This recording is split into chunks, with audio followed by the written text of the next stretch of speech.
We are live, Jake. We're live. We're back. It's been another week. You survived it, so you are here. Yes. Um, we got a lot to talk about. A lot to talk about. A lot of stuff going on in the NFL. The season hasn't even started yet. The next season hasn't started yet. We haven't been to the Super Bowl or anything like that. But we already have potential trade stuff going on. Yep. All sorts of, you know me with my coaching news. Oh, I Uh, know, dude. I was reading through the notes and I was like, okay, I'm gonna learn some stuff today about the coaches. Yeah. So there's a lot of coaching news that we're going to cover.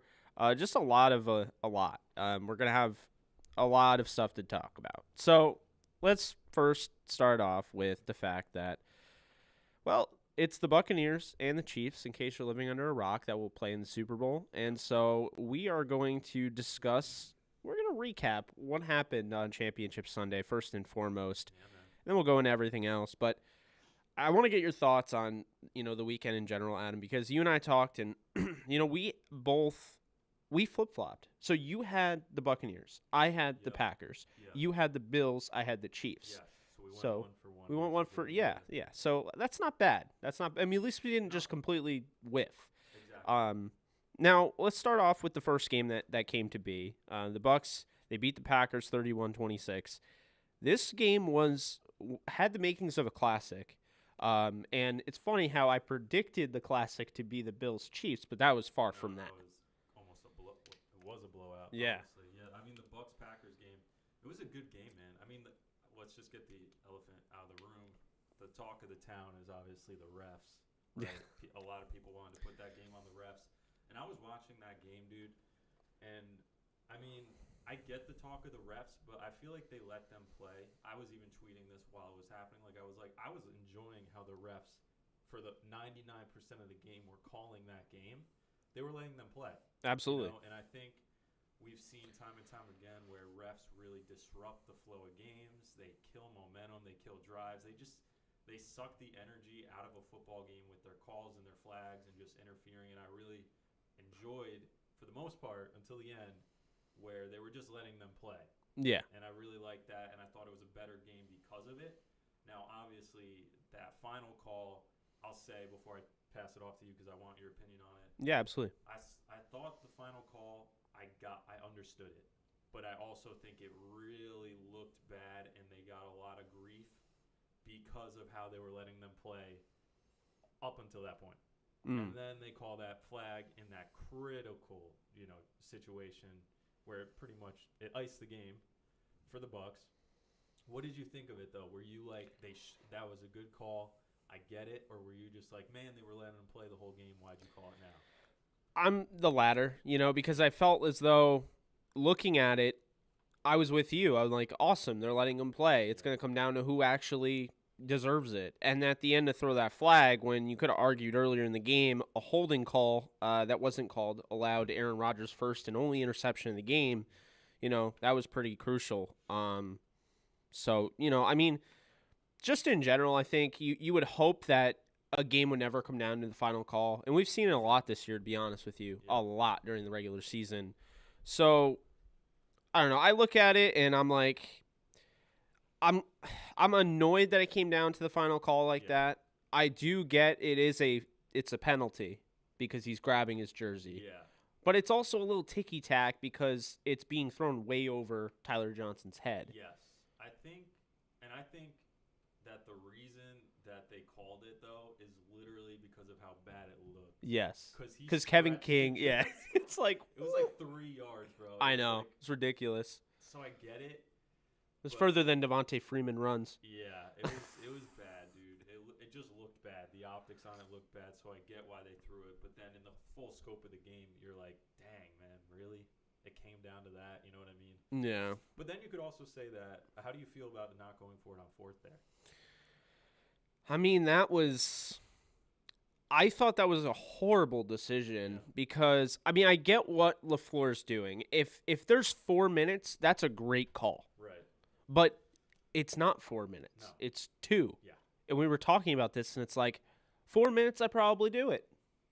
Actually, probably not. I'm way too aggressive. Yeah, I think I'd go for it anyway. You go for the kill shot in those big games like that. Because why not? Yeah. And honestly, they were driving down the field.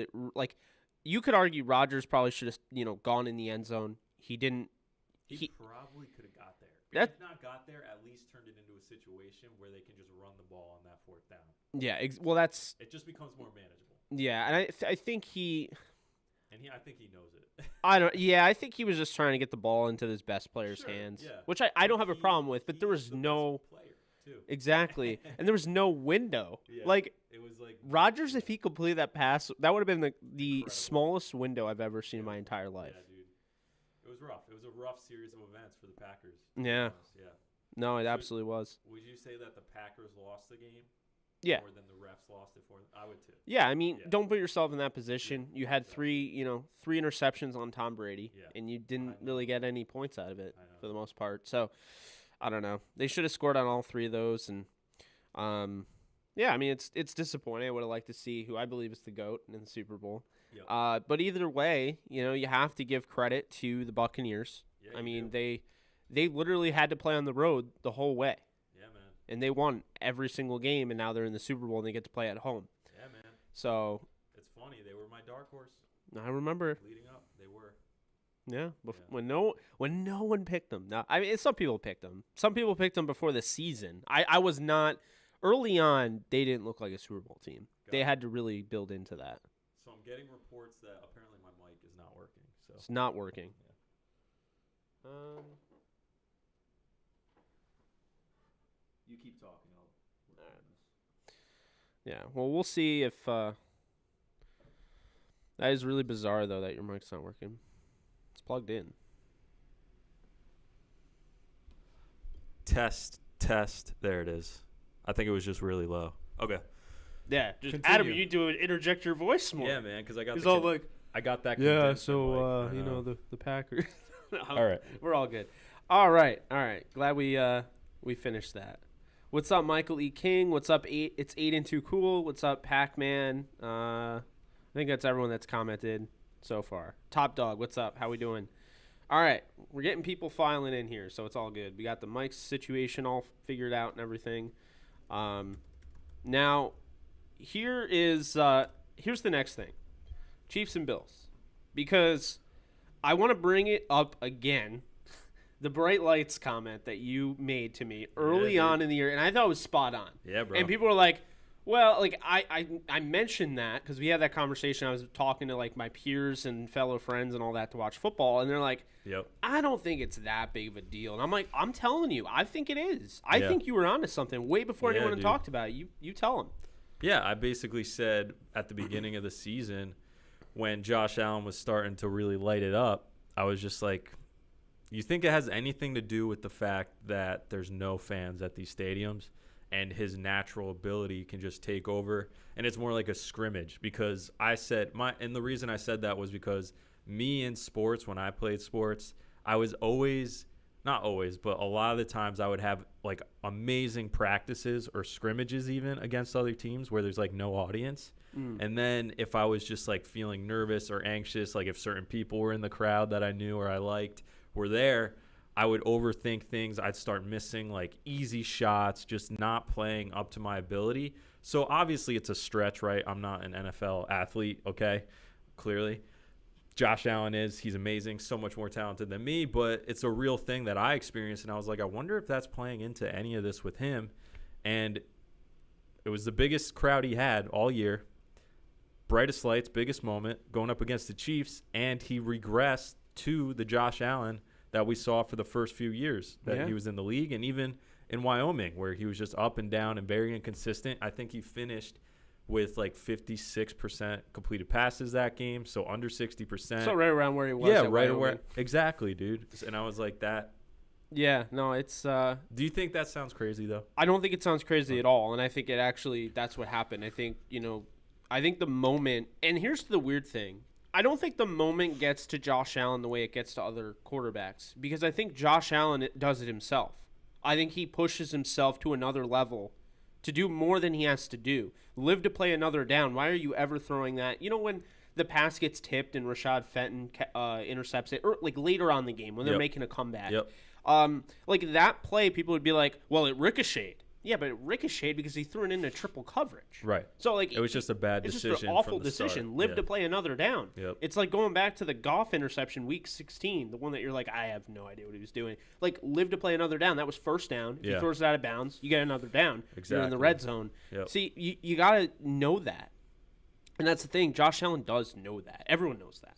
But it's when you're playing the game, Yeah. when you're trying to go the extra mile. Yeah. That's why I compared him to Bruce Willis in Live Free or Die Hard, where he shoots himself through the chest to Yeah, kill the man. bad guy. Yeah. That's what he does. That is literally Josh Allen. That's his game. Yeah. I don't get it though, because 50-yard sack, man. he doesn't have to do that. Like I he know. was all year long. He was winning games and carrying, his team on his back, and he wasn't making those forced decisions and just those bad decisions. And then we saw in the 2 playoff games, he almost lost the other playoff game because Yeah. he did similar things where Absolutely. he took a huge sack The that Colts? you mentioned. Yeah.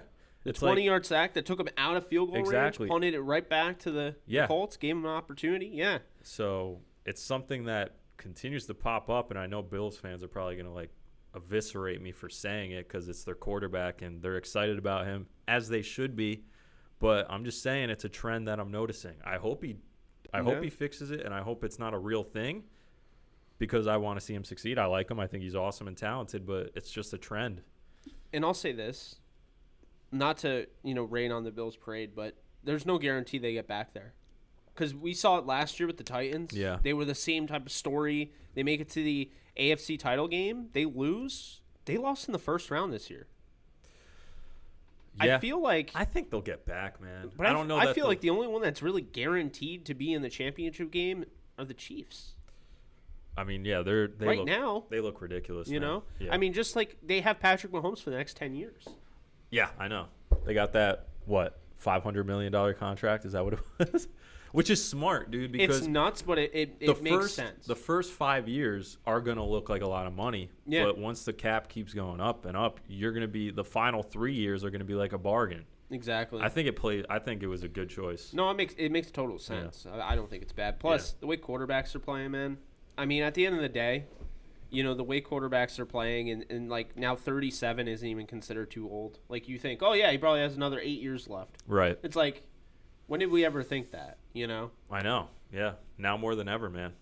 And we're going to talk about it. I mean, Matthew Stafford is a huge candidate to be traded to, the 49ers, the Rams, the Colts, maybe the Patriots. And being that hot of a commodity at 33 is surprising, but it shows you where we're at with this league. I think it shows that people think quarterbacks can play to 40 now. No problem. And the Trailblazers for that, first off, you have to Well, look pocket passing quarterbacks. Yes. Yeah.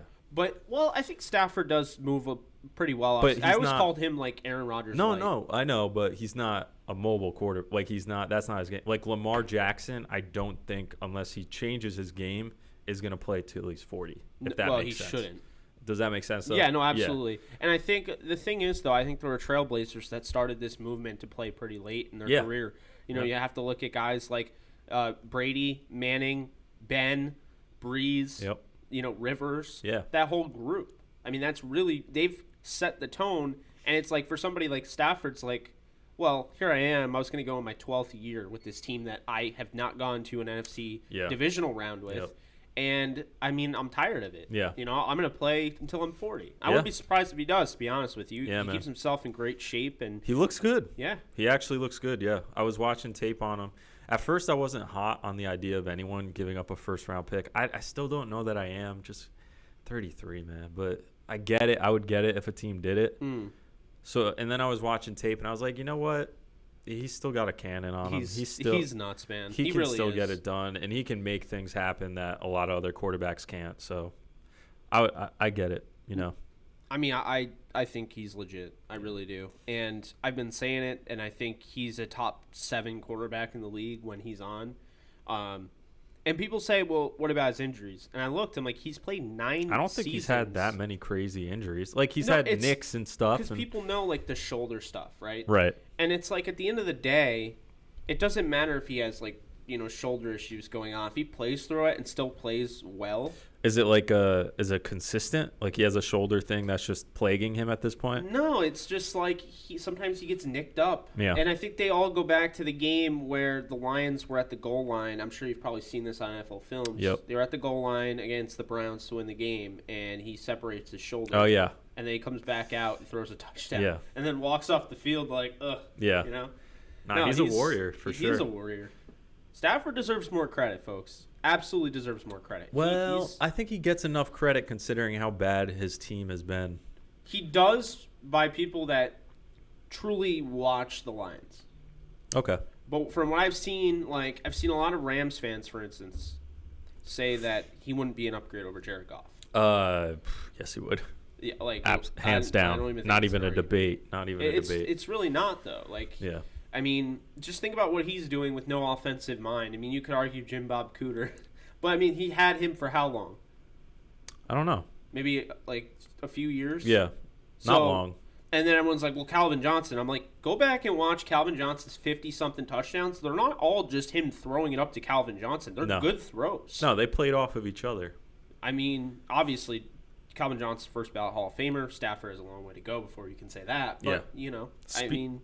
Exactly. So, but speaking of that, let's transition into like some NFL talk, some NFL draft talk, specifically.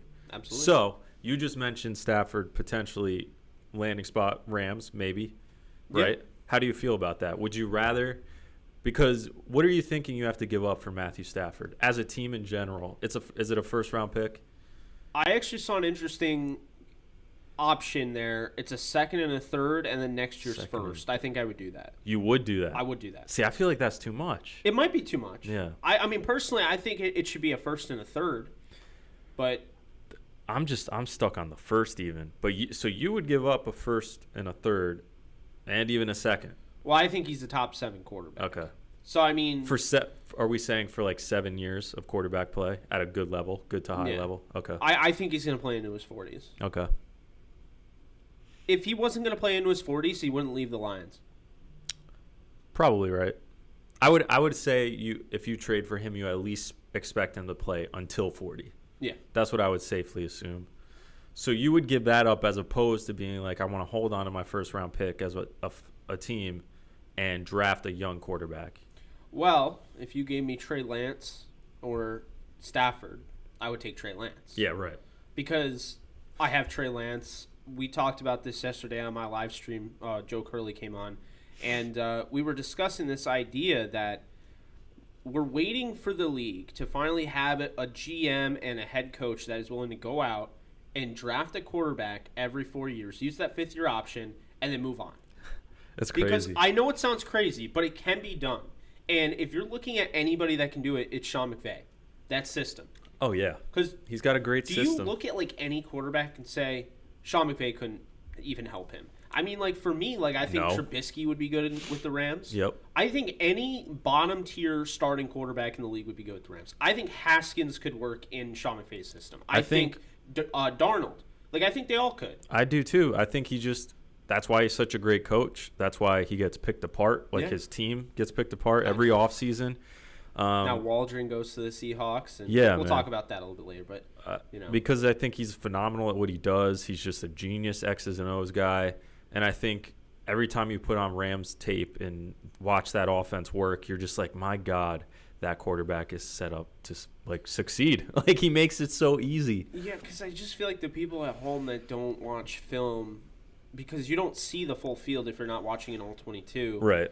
You can't see like the different like the picks he puts in, and like he just gets people open. Exactly, and that's why Cooper Kupp and Robert Woods are among the top 3 over the last 2 years in yak yardage. Yeah, there's only one guy that's ahead of them. That's Devontae Adams. He creates that space for them, man. Yeah. It's really fun to watch what he does and how he schemes people open. It's something Keep in mind, like Van Jefferson is in that same mold. Oh, so yeah. he knows he'll do great. Sean McVay knows what he wants. Exactly. And he wants all-around receivers. He doesn't want a Stephon Diggs. Right. He doesn't want a Julio Jones. Well, he wants an all-around receiver that can do it all. I'm sure he would, but he's like, we don't need them because he knows you have to break the bank for them. Yeah, and I don't think I he'd don't be need like, to, bro. Yeah, if he was giving Julio Jones free, let's not say, no, he's not part of my system. He's not the archetype I'm looking for. Yeah, dude. Yeah. fat chance of that. But yeah, I think the Trey Lance thing makes sense because if you draft Trey Lance, you have Wolford, who, let's be honest here, the Rams are okay with starting. They've already came out and said that they would have him and Goff battle for a starting job if they don't trade Goff. Right. And so for me, hearing that tells me that I was right in assuming that I felt they had 2 starting quarterbacks on the roster. Right. Wolford is not going to be a superstar, or maybe he will. I don't know. But I'm not going to say that he's a Hall of Famer in the making or anything like that. Yeah, right. What I'm going to say is that he works well in Sean McVay's system. Yes. He works well as a mobile quarterback that makes quick decisions and doesn't hold on to the ball way too long. He works well as somebody that can throw the deep ball. He works well as somebody that can improvise. And Goff doesn't do those things. And so for that reason, I feel like the Rams do like Wolford. Keep in mind, Sean McVay hasn't drafted anybody, but he's only signed mobile quarterbacks since he came to the Rams. Right. He has a type that he likes for sure. Yeah. You can tell. So, okay. But I don't see. So my point is that I think that they would start him, that they could start him, and then they could draft Trey Lance and just have him sit behind Wolford for a few weeks or maybe even a year. But I just think Trey Lance is clearly going, dude. I mean, he might sneak up all the way to top 5. He might go 2. I think the Jets Potentially. I think the Jets might trade that away to get number, because those guys tend to okay, so he's not talked about right now in the same light as Lawrence and Fields and all those guys, but at the same time, he hasn't played. And so I think when these coaches get a chance to look at the film, they're like, "Ooh, I saw some things I really liked on Trey Lance," and then they get him in. Get him on a Zoom call. You're gonna fall in love with the kid. Yeah, you exactly. Know? That's my thing. That's also another thing. They'd fall in love with him if he could actually be in there. I know. I think the only question you can ask about Trey Lance at this point is but he only threw. I don't think he's thrown more than 400 passes, which is a concern. That's not a lot. It's a concern, but there's not a lot of Travis tires either. No, I know, but it's just it doesn't give you a great, or it's still a lot of to work with, but a great scope of what he is as a passer. That's my only real question with him. Question for you: would you say he made a mistake coming out, or do you think he should have? Nah, man. I think his value is hot right now. I think because I would come out if I were him. Yeah, I think he's totally fine coming out now, for sure. I don't think he had anything else to prove. I mean, he was probably going to throw more picks if he came back because who doesn't throw a pick in a that's insanity. So I think he only would have really. I mean, yes, he would have gotten more tape, more comfort, but I don't think his value would have gone any higher, really. No, I agree with that. Yeah.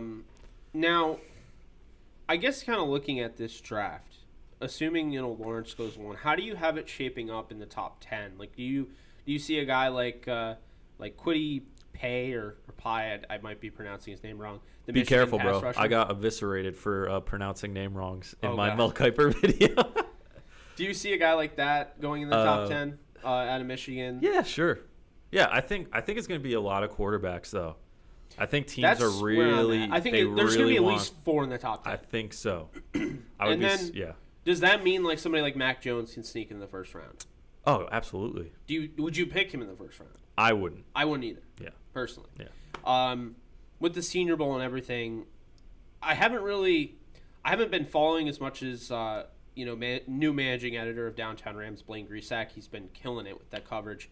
But what I will say is that Kellen Mond has impressed me, and that's not something I expected to say. And that doesn't mean he's going first round. Okay. But I think his name needs to be mentioned because he's having a good week.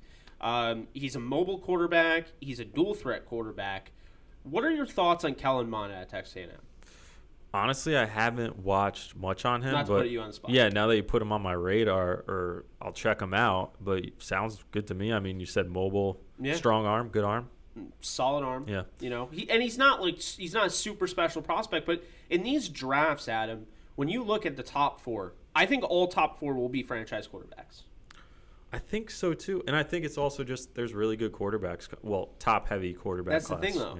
It's a very top heavy class, and so I was really hoping Ritter would come out because I think Ritter could have challenged the top 4. I really do. As going number 1. I mean, I think he can go. Well, not. I think they're so sold on Lawrence. Yeah, that's exactly. Dumb. But Ritter, I think, could go number 1 next year.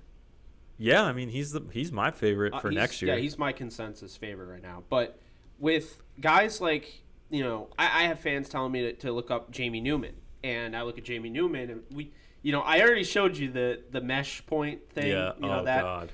That was he's not doing that. He takes walks with the running back. I think that's actually part of their offense, which actually annoys. It's kind of funny. It's funny. Hilarious, but we're not going to show it because I showed it on that clip.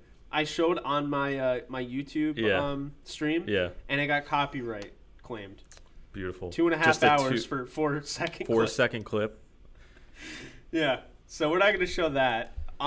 But what I will say is that, people are talking about Jamie Newman. People are talking about Kyle Trask, Mac Jones. What if this is like the Dak Prescott draft, where there's a guy that comes out of nowhere, like a Kellen Mond. Dak Prescott, I believe he went to the Senior Bowl and played well. He was in that same draft. We were talking about Goff and Wentz, but Prescott didn't get mentioned.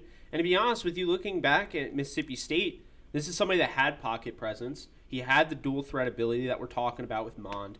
I'm not saying he'll be Dak Prescott, and I'm not trying to give him that moniker. But what I will say is that I think that somebody is going to show up out of nowhere.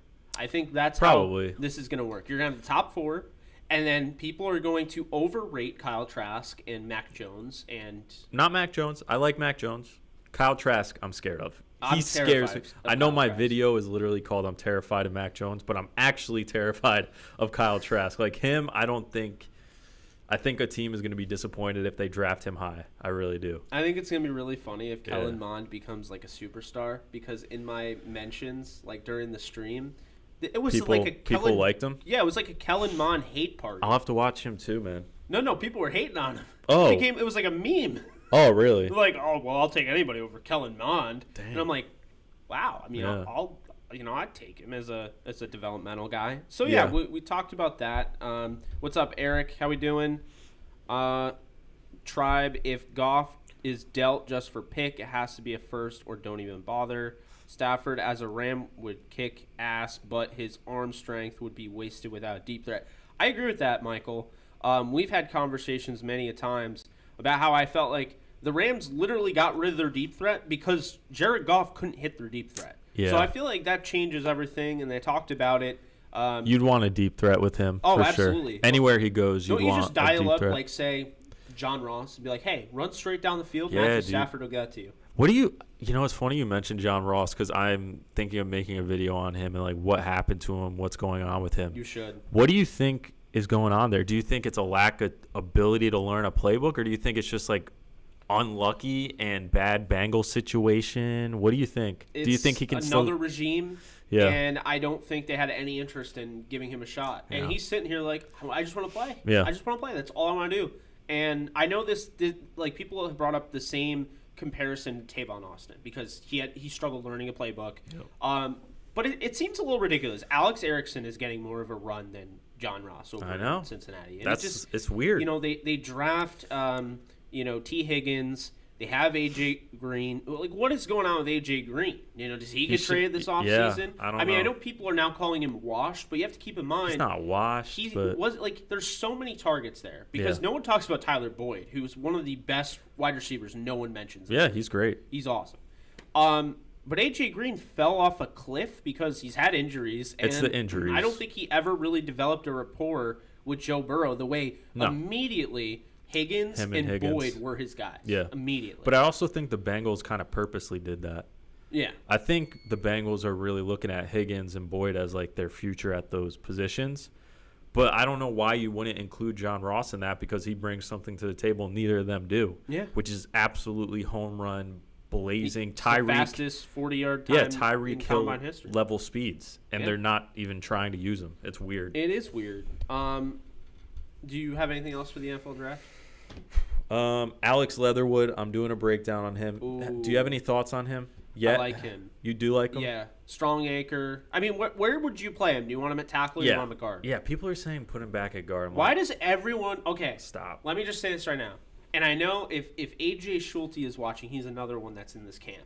Stop taking good tackles in college and moving them to guard. Well, Stop it. He played right guard. I know. But it's like, dude, he played tackle. He looked good. He does have some warts, though. Yeah, that's why I asked you, because he does. I just think, like, go back and do you remember, like, Isaiah Wynn at Georgia? Yeah. Dude played left tackle in the SEC. Yeah. Won national, in a national title. And then they want to kick him. And they want to kick him in a guard. Yeah. And I don't get it. I don't either. What is so are you going to take Penei Sewell, who probably is the best tackle prospect in recent memory, He's awesome. and you're just going to kick him in at guard? Yeah, just because. What is with that? It's I like don't know. it's like baseball. Oh, we have a great starting pitcher that can pitch 7 innings. Let's move him into the bullpen so we can pitch 1. Yeah, I think it has to do with like a lack of athleticism. If they see they lack athleticism, they're like, put him in guard. But I think it's Alex Leatherwood's a overanalysis, tackle. to be honest with you. It is. He's a tackle. He's got some warts. That's why I wanted to ask, though, like if you're really high on him. Or do you think he's a first rounder?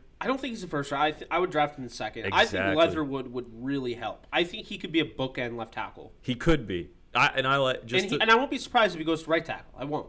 No, he could do either he'd way. Be the blindside protector. Yeah, if he could stays do in Miami, either or. I think it's funny though. I wanted to kind of ask about him real quick was because when I went into the film on him, going in before I watched a bunch, I was like, this is first round. I want Steelers to pick him.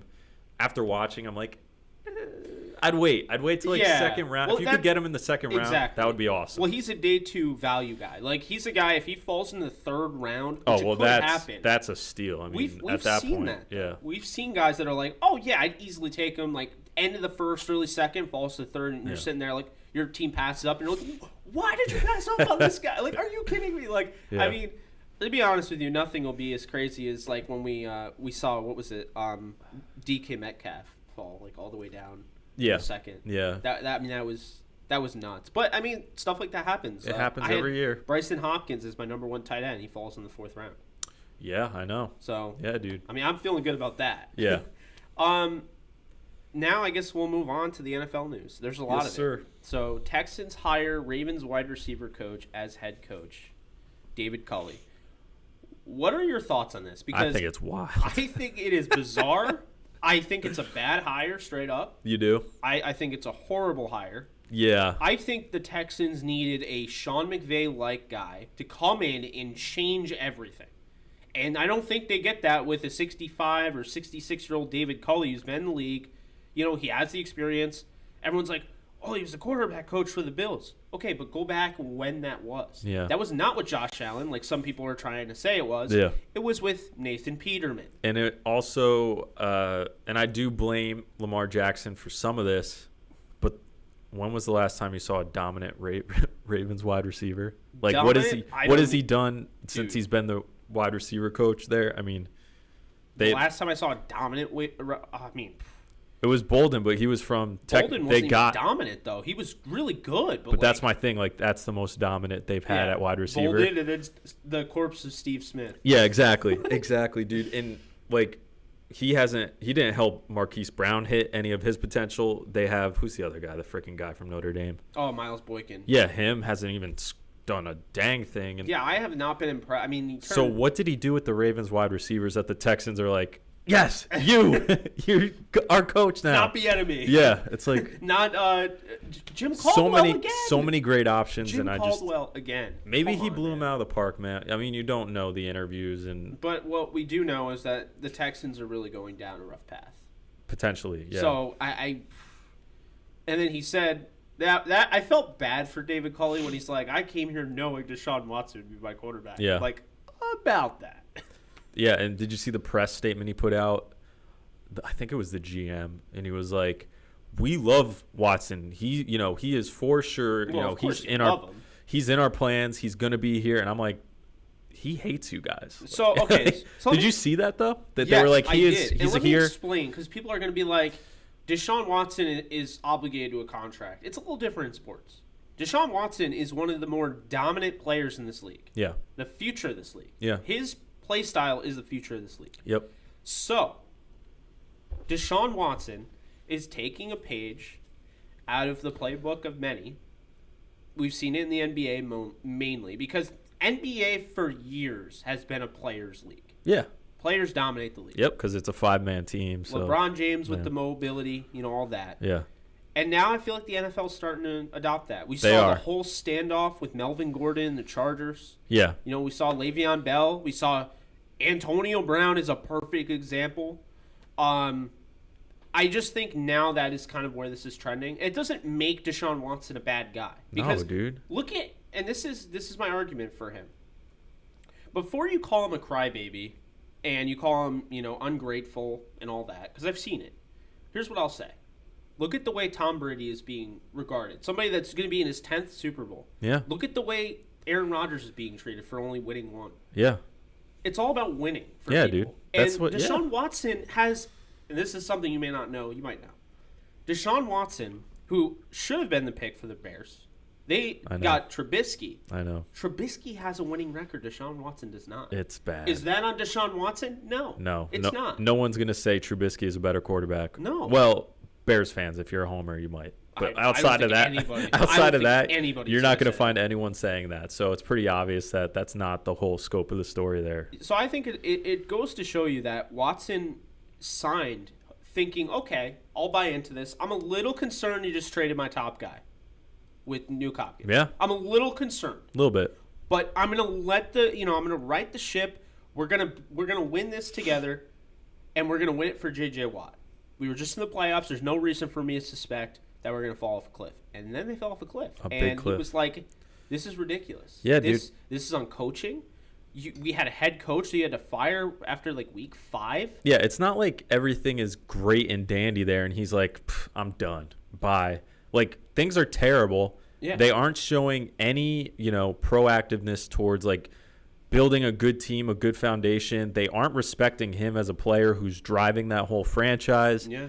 I think he has every right to want to leave. And on top of that, if it was Watson who fell off the cliff, they would cut him in a heartbeat. Yeah. So people... we always hear, it's a business. Okay, well... So it goes Watson, both ways. It's a business. It goes both ways, man. Like, I need to help my brand. Exactly. If I stay here, it's like, okay, so there's quicksand. I'm falling in quicksand right now. I'm falling through. Yeah. If I stay here, I will sink. I will drown in quicksand. Why would I do that? Exactly. Why would I? And now, even more so, we're going through this rebuild with this coach that you just hired who's 66 years old, who didn't do a good job of developing the Baltimore receivers and didn't do a good job of developing Nathan Peterman, although I don't know who would. And that's your response? Exactly. And then they get Pep Hamilton as their quarterback coach, and they're like, oh, he'll stay now. It's just dumb, dude. They're just a mess. I'm blown away by the complete ignorance of that organization. And it's I feel bad for Nick Caserio, who just got hired and has to deal with it all. Yeah, dude. I said on Twitter, I was like, literally, if you're a Texans fan, you should have a free pass at picking a new team. Dude, no Andre judgment. Johnson is the ambassador of no Texans judgment. fans. Yeah. Ambassador. And he came out and said, Deshaun, you do what you want to do. Yeah, do what you got to do. Yeah, exactly, man. He's like, they don't care about it. It's a nightmare, man. Like, I mean, I think it stinks because I know Deshaun Watson cares about his fans. Yeah, I know bro, he's not trying to screw them, but it's like you have to focus on you in this league because you get eaten up alive. I mean, just look at, there are all sorts of guys. I mean, we've talked about before. Look at Kirk Cousins with Washington. He was a dream for them. They drafted him the same year they drafted RG3.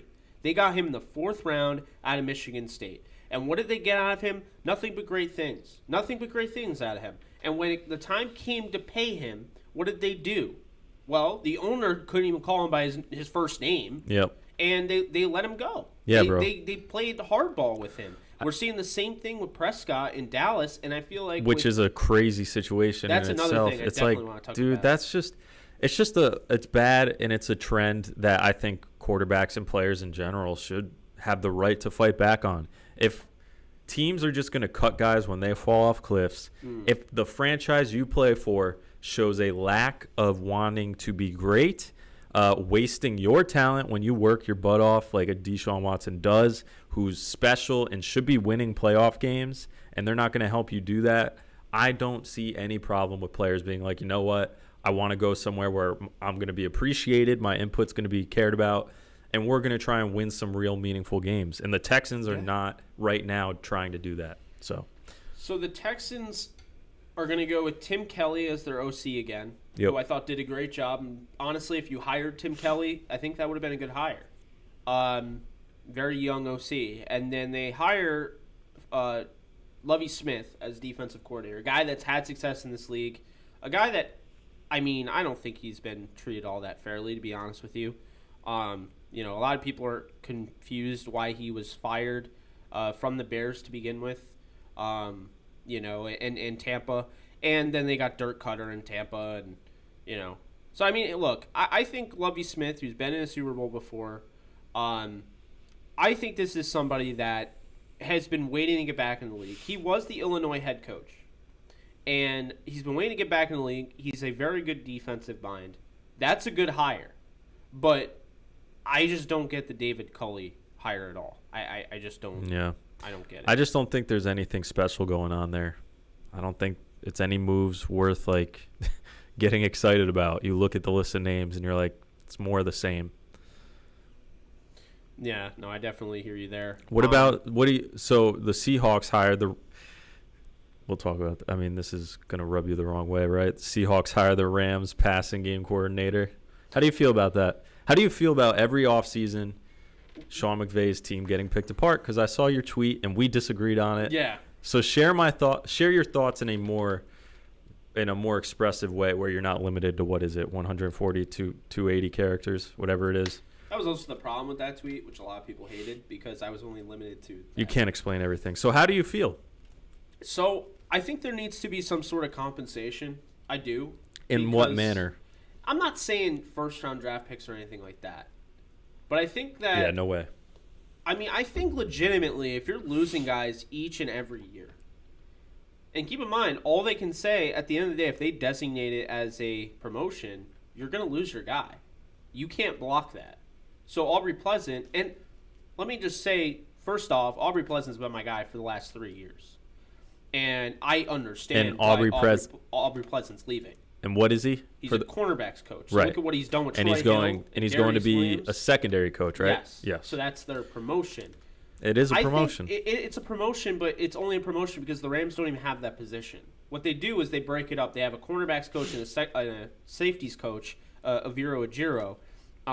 And I guess I just have some sort of issue with that because it's like you could argue, I mean, I guess it's a promotion, but at the same time, I don't know. Okay, so that's how you feel. You feel if it's not a blatant promotion, if he was DC, but what do they do? Absolutely. Okay, but what do they do? Like, how do you just say you have the right to block it because it's not a clear promotion? Like, how do you handle that situation? I think we need to make it so, and I'm not against people leaving, but I think like lateral moves should be like you should have the right to block them. Look, everyone's getting mad. Like people are getting mad. Well, Sean McVay now he's blocking Kevin O'Connell. Well, don't they already have that? They have OC to like if OC goes somewhere else to interview for OC, you can block that, right? Yes, but you can't block a cornerback coach going to another cornerback or safety or. Right. So coordinator positions can be blocked if it's for the same but coordinator position coaches there's no uglier. blocking. Yeah. Okay. And you could argue like assistant head coach is a pretty big title, right? Yeah. Well, assistant head coach, like you can become a defensive coordinator and that can't get blocked. Okay.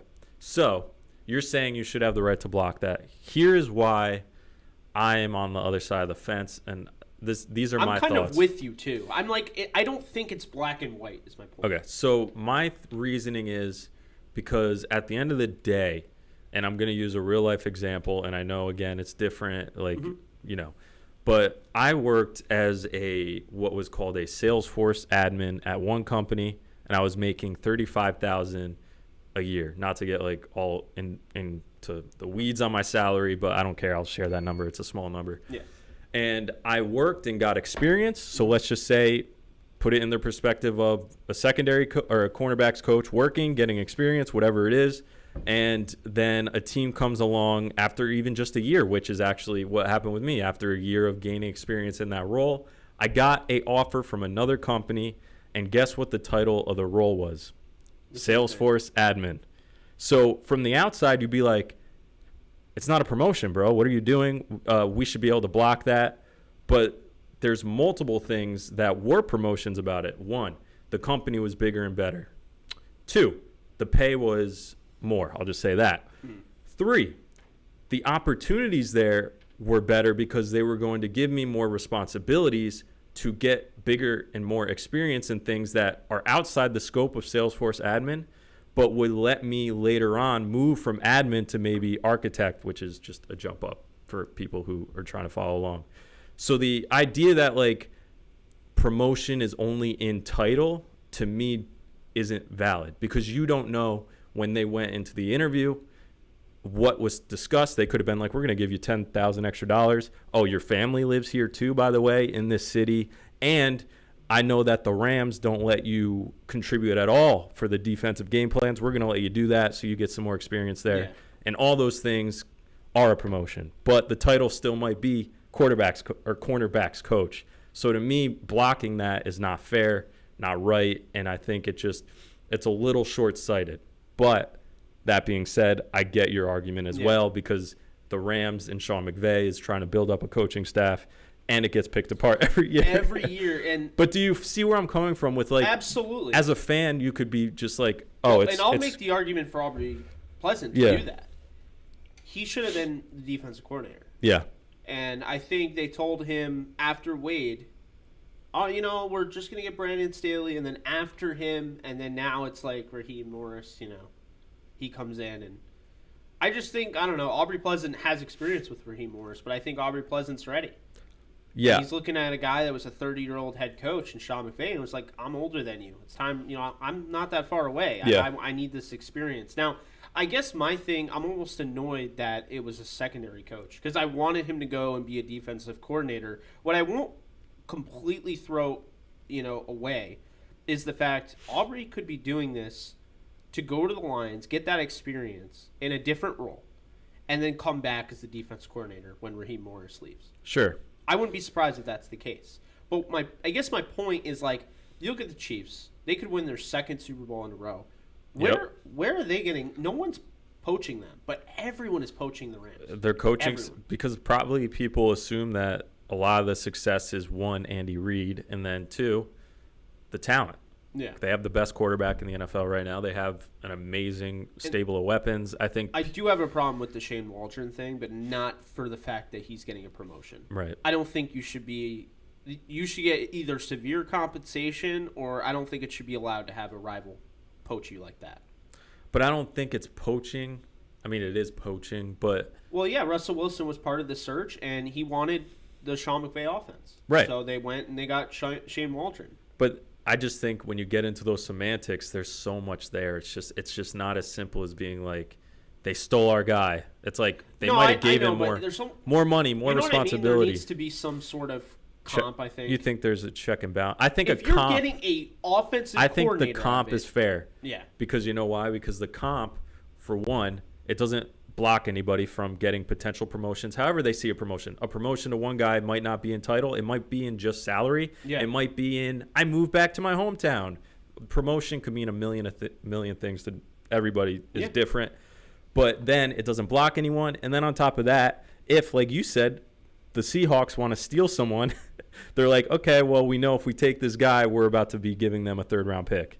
Absolutely. So it kind of balances, checks and balances things. And that's the thing. So, they took Andy Dickerson, who was the assistant offensive line coach. They turned him into a run game coordinator. I don't have an issue with that. I mean, they're annoying, yes, but I don't have an issue with that. I guess with Shane Waldron, it's like you're losing the passing game coordinator. He's turning into an OC, going to your rival. So now the trade secrets are out. Yeah, dude. And I just, to me, I think that there's a severe disadvantage to that. And I think at the very least, if you're not against blocking it, I think they absolutely deserve compensation for it. I think the argument you can make is for compensation, but then you would have to come back and be like, this has been going on for the entire history of the NFL. Like, you like him a lot. He's a defensive backs coach. And he's great. He's great. The Ravens hired him to be the DC after Wink Martindale leaves. Don't you think you deserve comp, though? No, I'd be happy for him, and I'd be like, that's the NFL. It's happened a million times to a million different teams. You know what I mean? I don't know. I think you at least deserve compensatory picks. And I'd be okay with I'd be okay with exploring that, but I wouldn't be like, we got screwed. Dang it. We need, I'd be like, that's the NFL. Yeah, I guess that was a bad example because it's different with, I guess, Sean McVay and the Rams because they have this, this system that just everybody's trying to get a hold of. And I feel like Russell Wilson knew what he was doing. Like, Shane Waldron's my guy. Well, I think he knows that offense is great. I mean, he goes against them twice. Yeah. And he's on the sidelines when they're playing. Yeah. And he could see. He's like, wow, can you imagine if I was in that offense that Jared Goff's in right now? The opportunities that it creates is great. So, Cool. I think we kind of settled on the idea, like, if anything, some type of comp would be nice. Yeah. You know? Cool. No, I agree with that. Yeah. Let's. Jason Thompson said hi, Adam. Don Burr, Detroit Lions Stafford talks are heating up, baby. Per Dan Campbell, my coach. Dan Campbell is Greg Williams 2.0. The act will get old by third week of October. I actually disagree with that, but it's an interesting take. I get it. I understand why they'd say that. Marco, how we doing? You are a mod on my channel. No, you're fine for being late. What's up, Alexis? Letting everyone know that I don't want Watson or Stafford on the Rams. Sue me. Wow. Who said that? Alexis. Wow. Matt Harden, breaking news. J.J. Watt looks like he's on the block. Who gets him? So we'll cover that. Let's do that real quick. So we'll cover those two comments. Alexis and then Matt Harden. Well, we'll start with Matt Harden's about J.J. Watt. And then once we do that, I'm going to need an intermission to run to the boys' room. And it's almost at an hour, so it'll work perfect. It'll flow. All right, guys. All right, so which one first? So we'll start with Matt Harden. Now, the J.J. Watt thing, there's no way that you could say to me that Watson leaves and J.J. Watt's like, no, I've been here for years, man. I'm not going down like this. I'm not going down with the ship. Watt is out. Watt's so out. He's going to demand a trade. I think he's out either way, man. And I think he should go to the Pittsburgh Steelers. I don't know if they can afford him. We can't afford him. It's that simple. But I really would like to see it. I would love to see it too. 2 Watts on the edge. I mean, how fun would that be? Or he could go to Green Bay, where that's where he played his college ball. I think that's probably a better solution. But how's Green Bay's cap? I don't think it's great. It's not bad. It's not. It's probably not as bad as Pittsburgh's. I mean, it's in the same vein as the Steelers. Is it? The Steelers. Well, here's the thing: they can open up some cap space with Rodgers' new deal that they're working on. Or reportedly working on. I think that where he goes is going to be in the mold of like what Tom Brady did. Like, he knows he's at the tail end. He costs a lot of money, so it's like a young, talented team that is clearly going to make a push for a Super Bowl in the next 1 to 2 years. Question for you: what defense should he go to? Should he stick in the 3-4? Should he, I think he can play anywhere. Well, that's the thing. Yeah. But he's always played in 3-4. Yeah, I mean, so obviously, could you try argue and if he stick goes with to the it. 4-3, maybe that change there, playing interior defensive line? I think, seeing what Aaron Donald's doing. Well, I think he would be edge even in a 4-3. You think he'd be an edge? I do, yeah.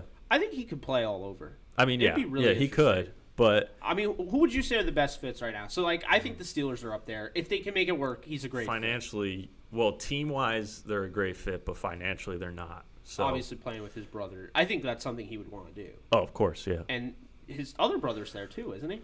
For now. Yeah. People in Pittsburgh think they might be cutting him. Oh, that's sad. Yeah. And then the Packers, and then maybe even the Patriots.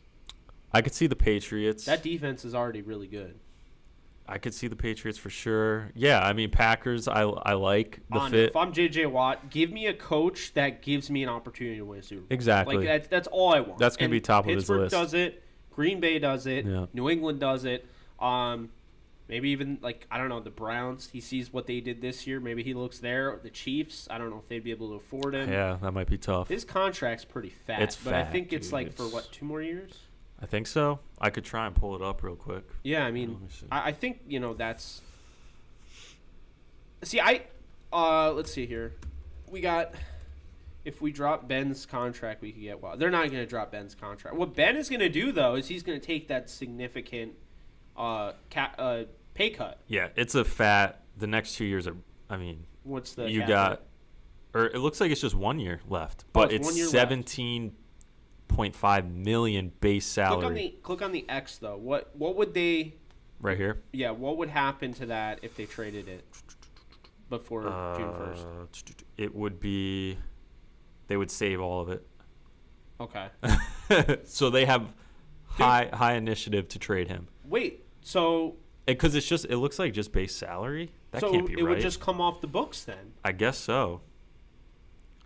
It's just so big, I think they dude. could work it, dude. That's so I really much money. do. I mean, if you're going to pay J.J. Watt $17.5 million, I'd say just make a push for Bud Dupree. I mean, that goes without saying. Yeah. You need to get Bud Dupree back. So, he was great. I don't know. But you could make it work for J.J. Watt in a multitude of places. Green Bay, New Orleans, and Pittsburgh are in cap hell, says Matt Harden. Texans trade J.J. Watt for a bag of chips and tickets to Justin Timberlake. Yeah, what do you think it would take to get him? Probably not much because they're probably just like, we're trying to rebuild. A third. Yeah, I feel like a third is probably fair. It feels weird, J.J. Watt for a third. But he's 32. He's 32. 32. Last year of his contract, $17.5 million. I think he's a rental. Yeah. Because I tell me that this guy doesn't want to explore free agency for the first time in his career. That's true. So I think he's a rental. Yeah. Alexis said she'd trade a second-round pick for Watt to the Rams. A second-round? That's... Well, if we get into this, okay, so say the Rams go and they get Watson, for instance. Yeah. Let's just say that happens. Are we inclined to believe that the Rams are just going to go all out again and go out and get another, like a J.J. Watt, where they could make that work with, like, a Havenstein contract being moved or something? That's a lot, bro. That's a lot of capital you're giving up for two guys. I know. You're basically selling your future for two guys. It's great. Well, one guy. Well, a second-round pick, dude, that's a hot for a 32-year-old edge. You may not even have to send a second-round pick.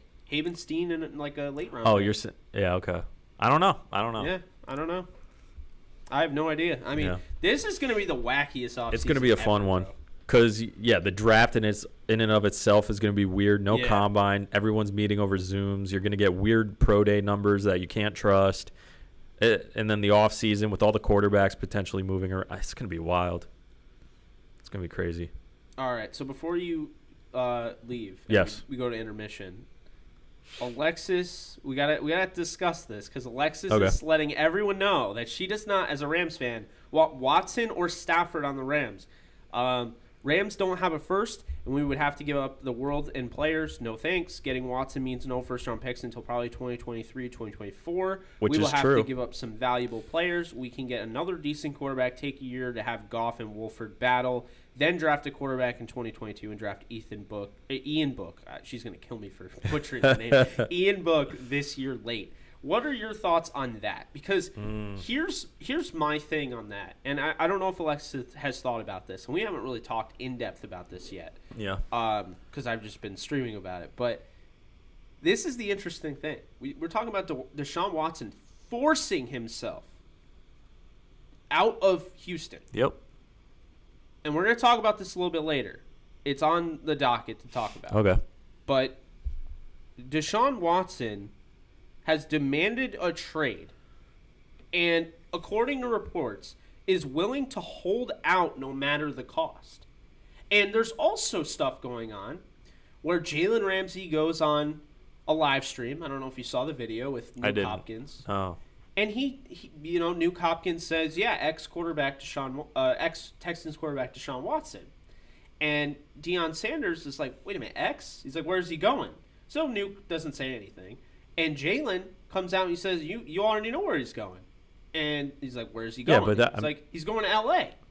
And sure. So, but that's Jalen Ramsey first off. That's his personality. Weird stuff going on, man, because on Instagram, we have random Rams, like not downtown Rams, although he should. But we have like these random Rams Instagram pages that are getting their posts about Andrew Whitworth coming back and all this news liked by Deshaun Watson.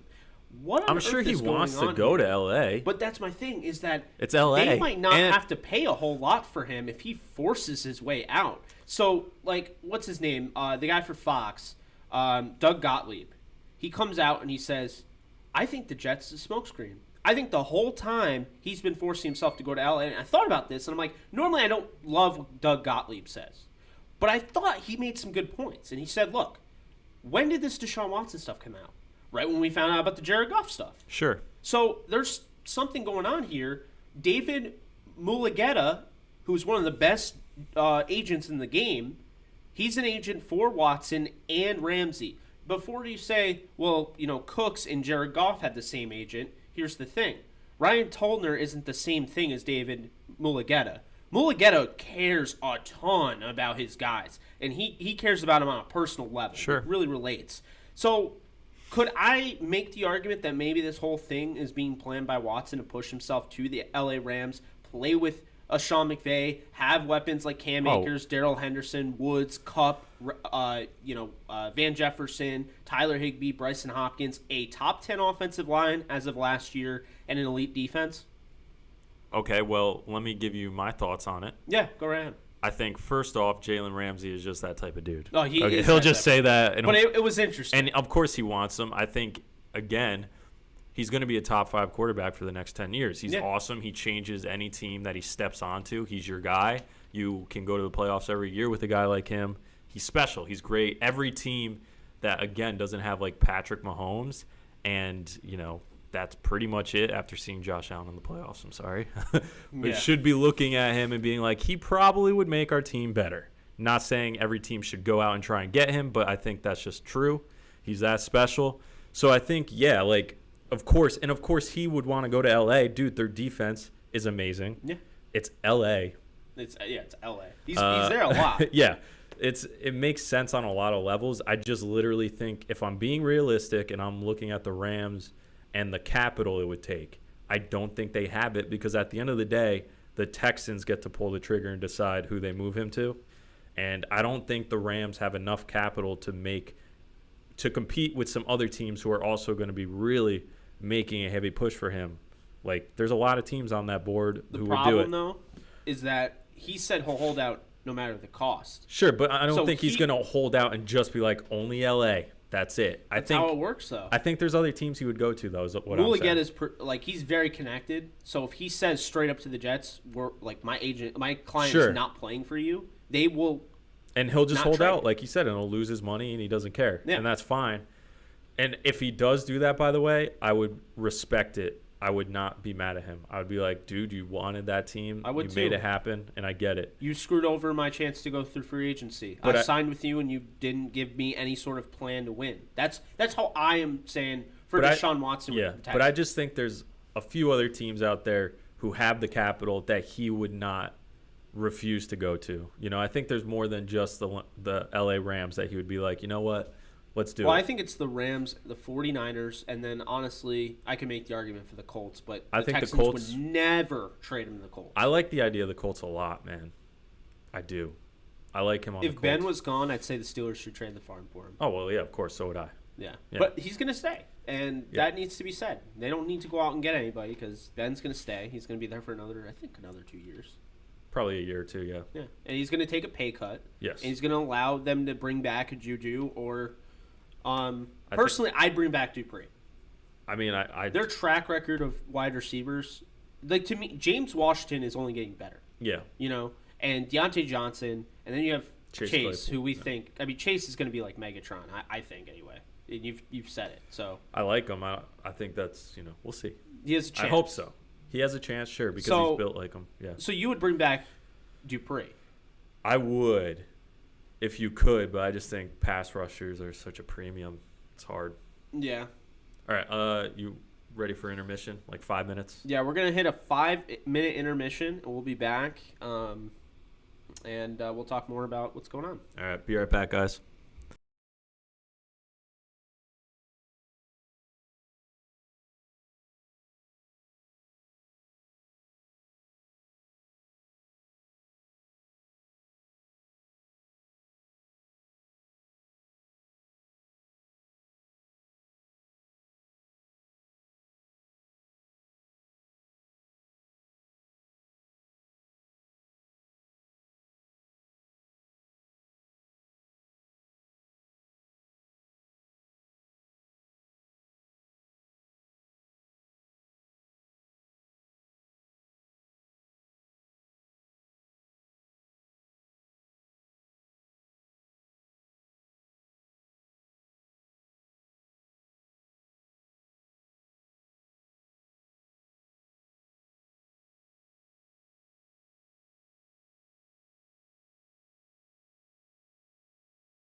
And we are back. We're back. All right, so where were we? So we were talking about Alexis's point on how she doesn't want Deshaun Watson or Stafford. So we talked about Watson, right? Yes. Now, Alexis doesn't want to give up a lot of picks. Yep. She doesn't want to give up a lot of players. I don't think you'll have to give up like players that are like. I just don't think you'll have to give up players aside for like maybe like Havenstein, which you would want to give up because you free up that space for Stafford. For Stafford. Well, okay. Yeah, but before we go on to Stafford, what would the Rams have to give up to get Watson? And that's my thing. I think they're in position to give up as many picks as they want.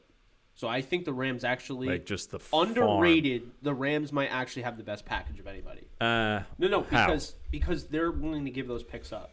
These teams are willing to leak that they'll give the picks up. Snead's shown in the past will give up 2 first-rounders for Jalen Ramsey. So, I mean, I think he would give up 4 first-rounders for Deshaun Watson. So you're saying not have a first-round pick until 2022 you'd give up? 23? Dude, their last first-round pick was Jared Goff. So you're saying not a 2016. first-round pick until 2026? Yeah.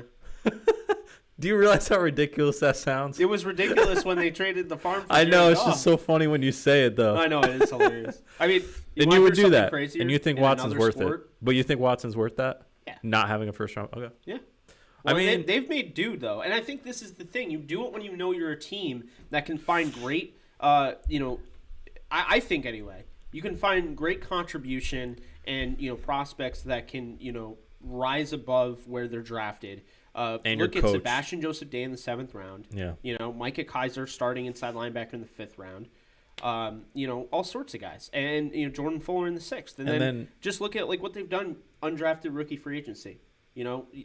John Wolford. Also their coach. You Your coach is just king in the NFL, one of the best at putting them in positions to succeed. The thing is, there's just not too many GMs in the league. This is a move, as Joe Curley put it last night on my show. This is a move that will lose you your job if you're wrong. True. But you can't be wrong about Watson. Here's the devil's advocate, right? Watson has had 2 major injuries. Has he? Yeah. He had the torn ACL, and then When was that? Was that in college? No, it was in the NFL. I forgot about that. Yeah. When did that happen? I want to say his rookie year. Oh, I think you're right. Yeah. You know what? I do remember It happened that. in practice. That was really weird. Yep. So that's something to keep in mind.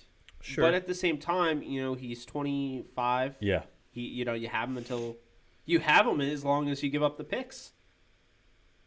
So you don't have a first rounder every year, but you have Watson all those years.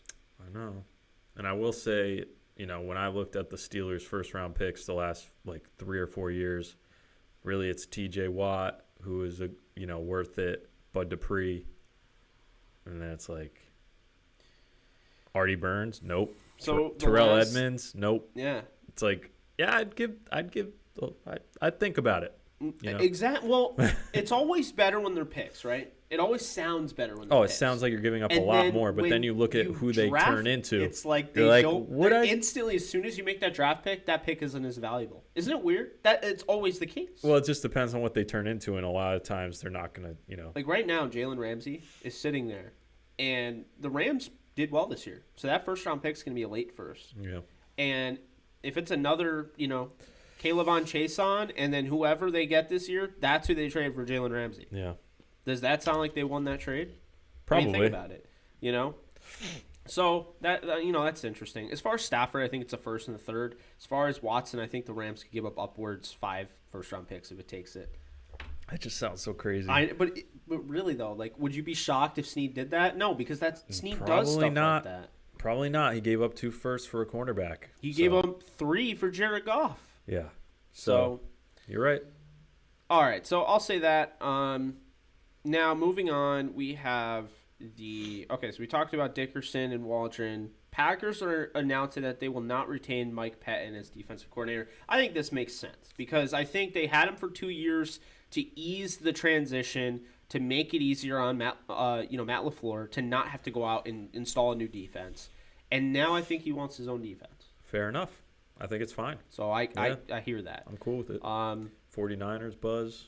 Yeah, so the 49ers are buzzing about I've seen that, Stafford. yeah. What are your thoughts on that? How is the fit? Because to me, I think it's a great fit. It's a good fit, yeah. I don't have any concerns about him succeeding there in that offense. I think he would do great there. What do you think they'd have to give up? For Stafford? Yeah. I mean, the Lions have said they want a first. So you think straight up they draft Stafford with this pick this year? They have a pretty early pick. It's in the top 15. I wouldn't do it. You wouldn't do it? I would not do a top. I wouldn't do a first-round pick for Stafford, I'm being honest. Would you?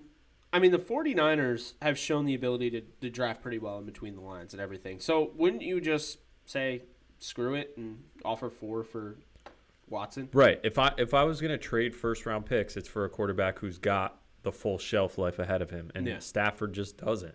So to me, it's like, just, yeah. Do you move Garoppolo to Lions by chance? Do you think he has any trade value? Not a lot. I don't think he has a lot. Yeah. I think Goff is more. A lot more. Probably. Maybe. Goff's more accomplished. I think that's the thing is Jimmy G is I think they're always similar. I think they're similar, too. They're similar, play but style. I think, and this is the thing is I loved Garoppolo coming out of college, but he's always hurt. He is always hurt. And really, I mean, similar because Jared Goff was kind of carried in a sense in that Super Bowl by the defense. Yeah. Garoppolo got to the playoffs throwing 7 passes in the NFC title game last year. 7. Completing 7 passes. So, I don't know. I feel like Goff is better than Garoppolo, but I think that I don't know if you can trade Garoppolo for much. Heavy contract. Yeah. Yeah, man. I don't know. Yeah, the 49ers are going to be eating that. And then the Rams exploring Matthew Stafford we already discussed. I like it. Think they should. I think they should. Yeah. What else we got here? Well, the Jalen Ramsey thing we already talked about. Eagles hire 49ers assistant special teams coordinator Michael Clay. He becomes the youngest coordinator in the NFL at age 29. That's pretty cool. That's awesome. Good for him. I'm happy for him. Yeah. I think that's pretty awesome. The Lions, they're going to add. Already, they've had a great coaching staff. They would talk about Pleasant. Pleasant's a future stud prospect at head coach. He's going to be a head coach someday. They add now Mark Brunell as their quarterback coach. I think that's an interesting move. Yeah, man. I like what they're doing. I know. Feels like they're digging themselves out of a bit of a culture hole. Exactly. Now, they're getting rid of Stafford, but I think it's less about that they don't want Stafford. I think it's they're refreshing. They're refreshing. They want to start it over. Yep. If they get Trey Lance, that could be a really scary looking team, especially because I think it makes sense for them. Let's talk about that. I think it makes sense for them to get Trey Lance because I think Dan Campbell wants to have a power run game. He wants to run the football and play good defense. He complements that better than any quarterback. I think he complements that better than any in this class. Exactly. Yeah. I think he's a better version of Carson Wentz. Yes. Probably. Yeah, probably. I like him a lot more, and I loved Wentz. Assuming he hits his potential, yeah. Yeah. And no injury history. Right, which is big. Wentz had a lot of injuries. And that destroyed Wentz in the NFL. Yeah. So that's good. Then moving on, the Titans are promoting Todd Downing to OC since Arthur Smith is out. Right. I think that's a solid move. Makes sense. I think Downing in-house will have stability. Yeah, I mean he's not Arthur Smith. Yeah, it's not a blockbuster thing, but yeah, I think it's a solid move to promote from within. There were talks about them going out and getting another guy outside of the organization. They decided to go with that. Aaron Rodgers, he basically right now. This one's interesting. It's very interesting because Aaron Rodgers came out and said, the beautiful mystery, which is, his off season. Did you see the TikTok video of him in the back of the pickup truck with I did not. A case of beer? Oh my God. He was cruising. There was a red pickup truck. I think it was a GMC. And I'm assuming they were in, Wisconsin. And he was just driving around in the bed of it. The driver was cruising around, had the windows open. They were blaring. I think it was country music or something. Oh my God. And he had, I think it was a case of Natty Light in the back. It was just him in the back with it. He's so crazy. He's hilarious, I love man. him. He's funny as hell. Yeah. Now, the beautiful mystery of the offseason, or rather his future. I think he's kind of trolling there. What do you think, man? Do you think he wants to leave? I think he does, but I also think he doesn't. Like, I feel like he's like, I've been here my whole career. I love Green Bay. I love the fans. But at the same time, it's almost like, well, I see the writing on the wall. And quarterbacks that get drafted in the first round, as the backup, they always end up being the starter. Always. Eventually, they get a shot at least. He's watching a mirror. He's going to get a his shot. Career, yeah, how it started. Yeah. So people are saying, by the way, that Jordan Love doesn't look good. But I don't buy that. And how do you know? Did Justin Herbert look that good on Hard Knocks? Did he? Not really. Honestly, he didn't impress me. He looked a little bit better than Goff in a sense that he didn't look like a deer in the headlights. But at least you also had video of that. People are just saying, well, we hear that. It's like, okay, were you there? Yeah, I mean, are we I'm going to take Jordan your Love word. Wasn't like my top quarterback in the class. Yeah. Not even close. But like the idea that like they drafted him in the first and now it's like, yeah, they're going to trade him. Like, yeah, no. Not after the flack they took too. And I think I saw an interview with Rodgers. They asked him like, what were your thoughts when that happened? And like, he was really cool about it. He was cool about it, but people were texting him after like, are you okay? Is everything good? His agent's like, quarterback. Like it's cool when he was talking about how that happened. He's like, yeah, my agent texted me quarterback. That's all he texted me. He's like, really? Like, that's a little odd, I'm sure it does, like, make you feel a certain type of way. And the way he put it best, he's like, was I a little shocked when I feel like we're a few pieces away from winning a Super Bowl? Yeah, exactly. But at the end of the day, he's not going to win my job, but I'm going to help and work with him. Right, and also I think he said something that was really cool. He was like, Jordan Love didn't choose to get.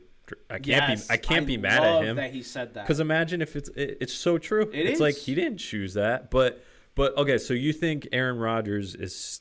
What do you think happens ultimately? I think they keep him because I watched him in that playoff game. Man, he looked great. His arm looks live as ever. I think they planned on moving on from him. He looks mobile. Then this year came, and the way he played in that system. If you move on from him after an MVP season, you're out of your gourd. He looked great, man. He really did. He looked great. And then the only other thing I would say is, like, I think he probably, after that loss, looked at what Tom Brady did, and he was like, maybe I should do that. And that might have led to his just emotional press conference after where he dropped that little Well, he wants a new contract. nugget. Do you think he gets that? He should. I don't know, though. I don't know if he does. Because I think if the Packers play hardball, he's out. They could. They could definitely play hardball. And if they do, teams that have been linked, Colts, Rams, the 49ers, and it doesn't stop with those same teams. Yeah. But what if I made this argument? Okay? Ready for this? This is a big one. We always hear if the roles were reversed and Rodgers was with Bill Belichick, how many Super Bowls would they win? What if he went to the Patriots? That would be awesome. I almost be cool. I almost want to see that. Me too. As a football now that fan, I didn't even think of that because no one's talking about that. That would be cool. He's not been linked there. No, I'm not saying anything. He hasn't been linked there. Not at all. But what if Rodgers went to the Patriots, and then that way everybody that's been has ever said it, and me included, has ever said, what if Rodgers was with Belichick? We get to see it. Now, granted, he's 38. But he's playing the best football of his career right now. Their weapons suck. Yes. So that would be interesting. Yeah. It would be. That'd be really fun. If he left Devontae Adams and if he left Aaron Jones and that offensive line and the defense that's solid and went to the Patriots to basically get a better defense, have Belichick who's better than McCarthy, who's obviously better than LaFleur, but LaFleur is up and coming. Yeah. It's like the trade-off, you would think he's giving up more, and if he succeeded with that, that would sure help his argument. I think the last thing I would throw in there is just LaFleur is obviously great, and I think he's going to be a really good head coach for a long time. And I think the Packers are building up a good team. They have good weapons. Their defense is young, but they're adding to it. And I think Aaron Rodgers is still great. He looked awesome in that game. I think it would be a mistake probably on both sides if they parted ways. That's what I'll leave it at. I just think that you have a good shot of winning meaningful games in Green Bay. I think they're doing the right things, building that team. I'd hate it for Matt LaFleur, honestly. I don't think he wants to move on from Rodgers. Yeah, so I think they should stay, make it work, iron out the wrinkles, and keep going. That's my input. If they don't win a Super Bowl next year, I think he's gone. Okay. 100%. Yeah. Because I think it's him that just... Sure. He's craving it, and I think at some point or another, to go through the offseason, all the rigorous preparation, and then not win a Super Bowl. When you're the best player in the league. Like, no way anybody asked Rodgers and he's thinking, like, he may give Tom his credit and say that Tom's better than me. He doesn't believe that. No. Just like when Tom says that Rodgers is better than him. He doesn't believe that. Right. You just don't when you're that competitor. Now, interesting here, we have Dylan Murray, who's a friend of mine. He's here. How's it going, Dylan? Jets should trade Seattle's first that they got from Jamal Adams for Rodgers instead of Watson. Let Sam sit behind Rodgers. I think it would take more than that. You think it takes more than a first for Rodgers? I do. Even though he's 38? Yes. I think they're going to want at least 2 firsts to part with him right now. Oh, my God. And do you almost do it, though, if you're the Jets? You sit there, you have Darnold, have him sit behind Rodgers. I think the Jets would be the worst team to do that. They don't have a good team. Well, no, I think they can do that because they have that second overall pick. They don't have to trade that. They trade the Seattle pick. Yeah. And then they trade a pick next year, and then you're good. You're out of it. But and then you have Rodgers. I just look at the Jets, and I'm like, if I was a Jets fan, I feel like I'd be like, man, I want to build our team a little bit more. But there's no way Aaron Rodgers wants that, by the way. No, he wouldn't want to go to the Jets. No, he's going to want to go to a team that was in the playoffs this year. Yeah, exactly. 100%. He wants to make a Tom Brady-like move. If you're going to make that move, you do something like what Tom Brady did. How does Rodgers look in Colts? I think the Colts are definitely an option. And this is the cool thing here is that, the Colts have a Frank Reich that really did a nice job. One, Phillip Rivers. I'm not very high on Phillip Rivers at this point in his career, and he just retired. He made a nice run with the Colts. He made a run with him, and he looked, dude, I've said this. Jacoby Brissett looked like a legit franchise quarterback until he got to the Pittsburgh game, and he hurt his knee, and they never took him out. And I think he tore his MCL and played on it and threw him off, but he was playing really good football with Frank Reich. You know what I'm going to say. Philly. What happens? 2017, they have Frank Reich. Carson Wentz looks great. Foles looks great. All of a sudden, the offense falls apart when Frank Reich leaves for the Colts. That coach, by the way, you think is not even there anymore. So he was not the brains of the operation. It was Frank Reich. Gotcha. So if Frank Reich gets a hold of, say, Rodgers and Rodgers doesn't need any, offensive mind, but he'll put him in a position to succeed, no doubt. Got you. So I do like that. I like the defense. The defense is an upgrade over the Packers, coached by Matt Eberflus. Sure. Yeah. I don't know. I just think at the end of the day, the Colts, the Rams, Patriots are a really interesting one. I don't think it makes a lot of sense as far as how much better they are, but they could do some retooling. Yeah. 49ers, although I'll say this. Rodgers holds a grudge with his family. I'm not saying that I judge him for it, but he holds a grudge over his family. I've seen interviews where it's well known. It's weird. So it's a weird dynamic. What makes you think if he can hold a grudge over his family that he's given up on the grudge with the 49ers for not picking him? He was a diehard 49ers fan as a kid. That was his dream. He gets passed on for Alex Smith. What makes you think that, he holds a grudge with his family, but there's no way he's going to hold a grudge with the 49ers? Maybe they just pitch a really good offer to him. I don't see it. But yeah. I don't think I get what you're saying but, there. Trade back to second overall to Browns for OBJ and Kareem Hunt, and the Jets are decent contenders. That's interesting. I think the Browns would do that. Do what? Give up OBJ, Kareem Hunt? Dylan is asking if you do, say, a second overall pick for the Jets. The Jets, in turn, get Kareem Hunt and OBJ, and the Browns get the second overall pick. For the second overall pick? I think you have to... you might have to give that some consideration. Yeah. I think at the very least. I don't know. How many years left does Kareem Hunt have, though? I thought he's in his last year. Oh, no, they do have him for 2022. Yeah. Cool. I don't know, maybe. I just think the Browns... That would be a little tough, though, because Kareem Hunt is a big part of what they do. Exactly.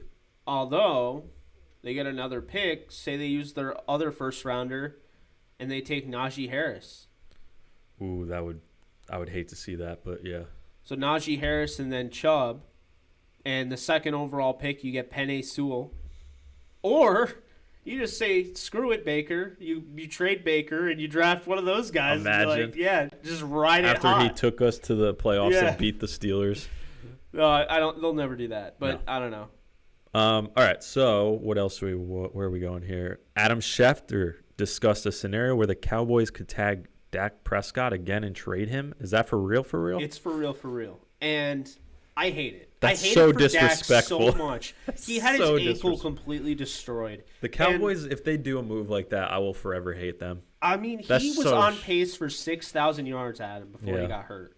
Like, and it was like week 6 or week 7. Like, he was killing it. And he was carrying that team on his back with no defense.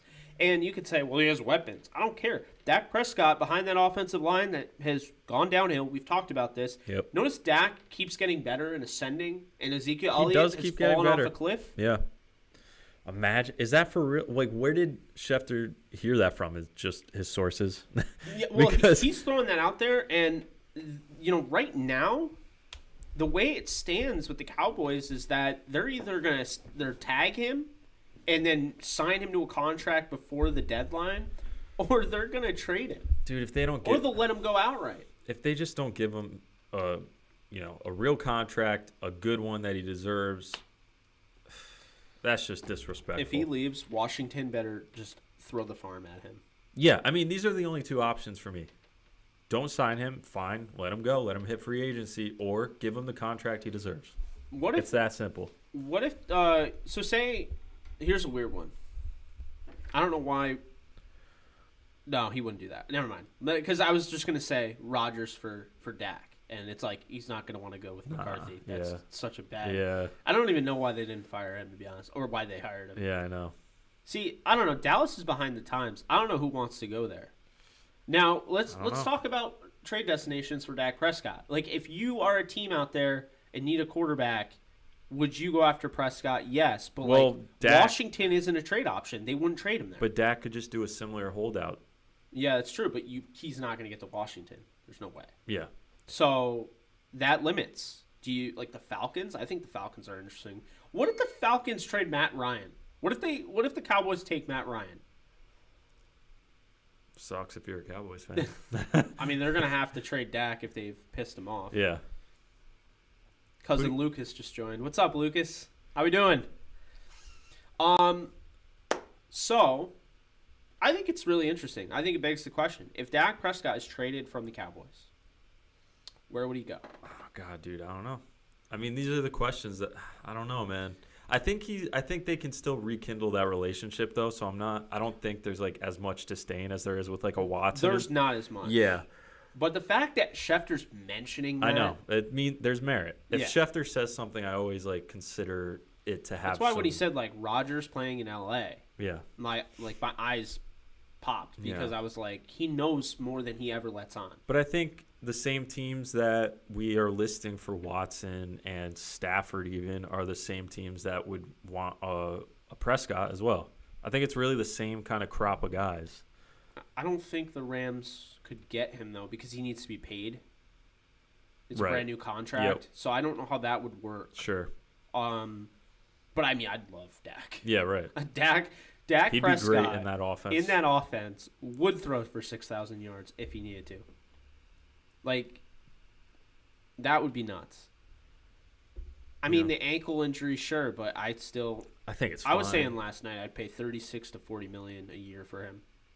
Yeah, I think that's totally fair. I think he's probably wanting at least 40 million per. Honestly. Wasn't that what he was asking? Wasn't he asking for like 45 per? And that's what the issue was? No, well, so he actually forced the Rams' hand, if you remember. No, I'm talking about Prescott. No, I know. Prescott did. So Prescott, it was right around the time Wentz wanted a new deal, Goff needed a new deal, Prescott wanted a new deal. And the Rams were negotiating Goff. Wentz just came out, and he got about around 33, 34 million. So Goff got 35, but I think the race was to sign them before Prescott signed because he was like, I'm pushing 40.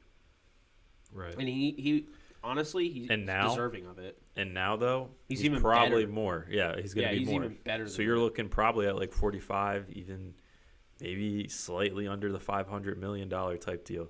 Not 10 years, but 50 per. So, like, 45, 48, somewhere around there. Well, and that's my thing is, like, talking about Prescott, I mean, this is a game changer. This is a guy that can win you a Super Bowl if you're ready, and I think Washington is absolutely ready. So if he gets into free agency, I think he goes there. Honestly, I think they're a perfect fit. Fair enough. But if he doesn't go into free agency, and they tag him, I don't know if he would stay. They would have to make some severe changes on the defense. But one thing that's important to keep in mind is Schefter said that Dak gets the last decision. So they can't just trade him anywhere.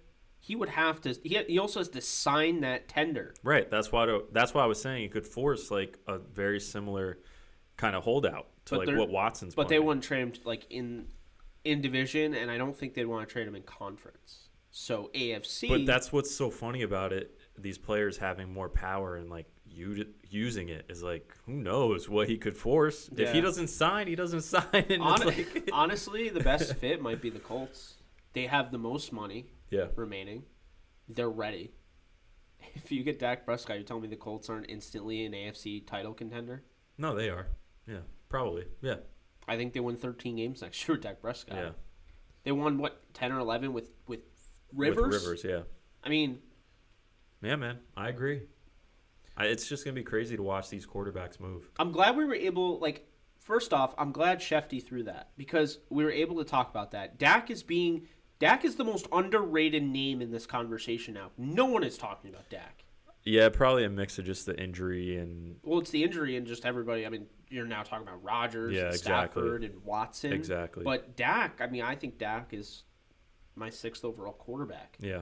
I think he... And you know me, I was always hard on him. But I saw him get better better. He's gotten better. He really has. It's not just... Because for a while, it was always it was just the easy excuse. And Zeke, look at his offensive line and his Zeke and all that. And you could say, well, he has a lot of weapons, but what I see him do off script. No, he's good, man. He's accurate. He's legit. Strong arm. Good mobility. Could he be elite someday, honestly, in the right system? Possibly, yeah. Maybe. Sure. So now we move on. And here's the interesting thing here. So with the Dak Prescott stuff, the Panthers are ready to go very aggressive in a trade for Watson. Would the Panthers be ready to go aggressive for Dak Prescott? Are they all in on Watson? Or could they... here's my thing. If you're all in on Watson and you have Bridgewater for the next 2 years, one would think they just want to get their guy now. Yeah. And if they don't want to wait, then they're not going to draft a quarterback. And because you're not going to draft Trey Lance to trade for Deshaun Watson. No, that's weird. It's bizarre. So, could I not make the argument that they will, pursue Dak Prescott if that's what they're trying to do? You're looking at I think Deshaun Watson is just a better Prescott now. So if you're looking at Watson, you're looking at Prescott too. Do you think the Panthers need to? Could they need a quarterback? I don't think Teddy Bridgewater is going to do much for you. I'll say this: I think Bridgewater was playing pretty well. Yeah. And I think Joe Brady has done a nice job with the offense. I think losing Christian McCaffrey hurt them. They were in every single game. Yeah, he's phenomenal. That's going to hurt. You could say, obviously, if Bridgewater makes a couple plays down the stretch, maybe they, win those games. But those games you're in, Prescott and Watson are definitely winning you. Yeah. No, McCaffrey I agree. Not. Yeah. So do you think the Panthers, is this all smoke and mirrors, or are the Panthers serious? They should. I think they should be serious, yeah. I think they should, too. If they believe that Teddy Bridgewater's not going to do it, I think they should, because I think, Matt Rule is one of the best up-and-coming coaches in the league. And they just got him, and I thought he did a nice job this year, despite the fact losing your star player, McCaffrey, for pretty much the entire season. Yep. I thought he did well. They were always competitive. They just struggled, in late in games they couldn't get it done. Yeah, man. So if you're losing constantly by one score, you have to imagine that a Watson or a Prescott would win those games. Yeah, absolutely. So yeah, I like that. Yeah. Jason Witten is retiring. He's had a 1-day contract with the Cowboys. Congrats, bro. Good contract. He came back. Good career. He came back. Yeah, I know. He wasn't very good in the booth. Nah. We'll see if maybe another year in the NFL made him better in the booth. I just think I don't know. some people have the talent, like a Romo, and others Greg Olsen don't. He's going to be awesome. Yeah. Eli Manning eyeing front office role with the Giants. What are your thoughts on that? Classic Eli. Makes sense to me. He's become like the ambassador for the Giants community. He's funny. I love it. Yeah. If you don't follow him on Twitter, you're missing out. Saints intrigued by Jameis Winston as starter if Drew Brees retires. What are your thoughts on this? I know a you lot love of it, Jameis. I love him, but a lot of, and I'll say this, devil's advocate, a lot of it comes down to the fact they are over the cap by $99 million. So they're like, well, we kind of have to have him. Yeah, he was a 1-year deal, right? They got him on a 1-year deal. And for me, Jameis Winston he didn't move up the rungs this year. He didn't really play. No. He threw a touchdown pass in the playoffs. I did. Yeah, I saw that. That was pretty cool. Yeah. But he didn't really play. So Jameis, for me, would probably be around the $2 million again. And you could argue Jameis sign a 2-year, $10 million deal. We'll give you $5 million. Or just 1 year and say be our starter and see what happens. I feel like that's probably the best route for both. Or don't ever sign Taysom Hill to that contract. Yeah. I don't know. I don't love Jameis Winston. I think you give him a shot though, especially because I think he's a starting quarterback in the league. I think the cap space they're in just kind of forces their hand into having to do that. And then I think, listen, you had him for a year. He knows your system. He's got pedigree, fine. So go ahead, take a year with him, sign him to a real small contract, earn it contract, and then you guys both reevaluate at the end of that. I think that's the best route for both of them. No, I hear you there. I think that's a good way to go. Yeah. Now, could Jameis leave? I don't know why he would. I mean, it sounds to me like it's set up. Yeah. And you saw Breeze mouth over on the sidelines. He's like, "You're the guy," or like, "You're next in line," or whatever he said.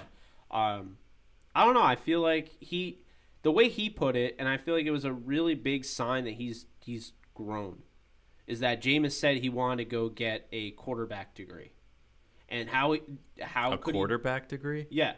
So he went to the Saints to learn under Drew Brees. Oh, okay. So I think that was smart. No, that is He also got the LASIK eye surgery because he said that he had eye problems. So this guy's trying to make himself a better option. And I'll say this. He led the league in touchdowns with 33 last year. Yeah, and what was the picks? And he had 30. Exactly. He had over 5,000 yards. He has the ability. And honestly, in Sean Payton's offense, where they love to throw the football deep down the field, he's great for it. But it's just a matter of how much of a decision maker. Like, has he really gotten better? Yeah, we'll have to see. We won't know. We'll have to see, and that's why I think both sides just do the prove why it. I thought they should have played him over Taysom Hill all along. Yeah, but so I think we agree. Do a minimum deal, maybe something small, prove it year, go from there. Now, Patriots reportedly passed on the opportunity to acquire Stephon Diggs. When Brady was still there? This past offseason. Oh.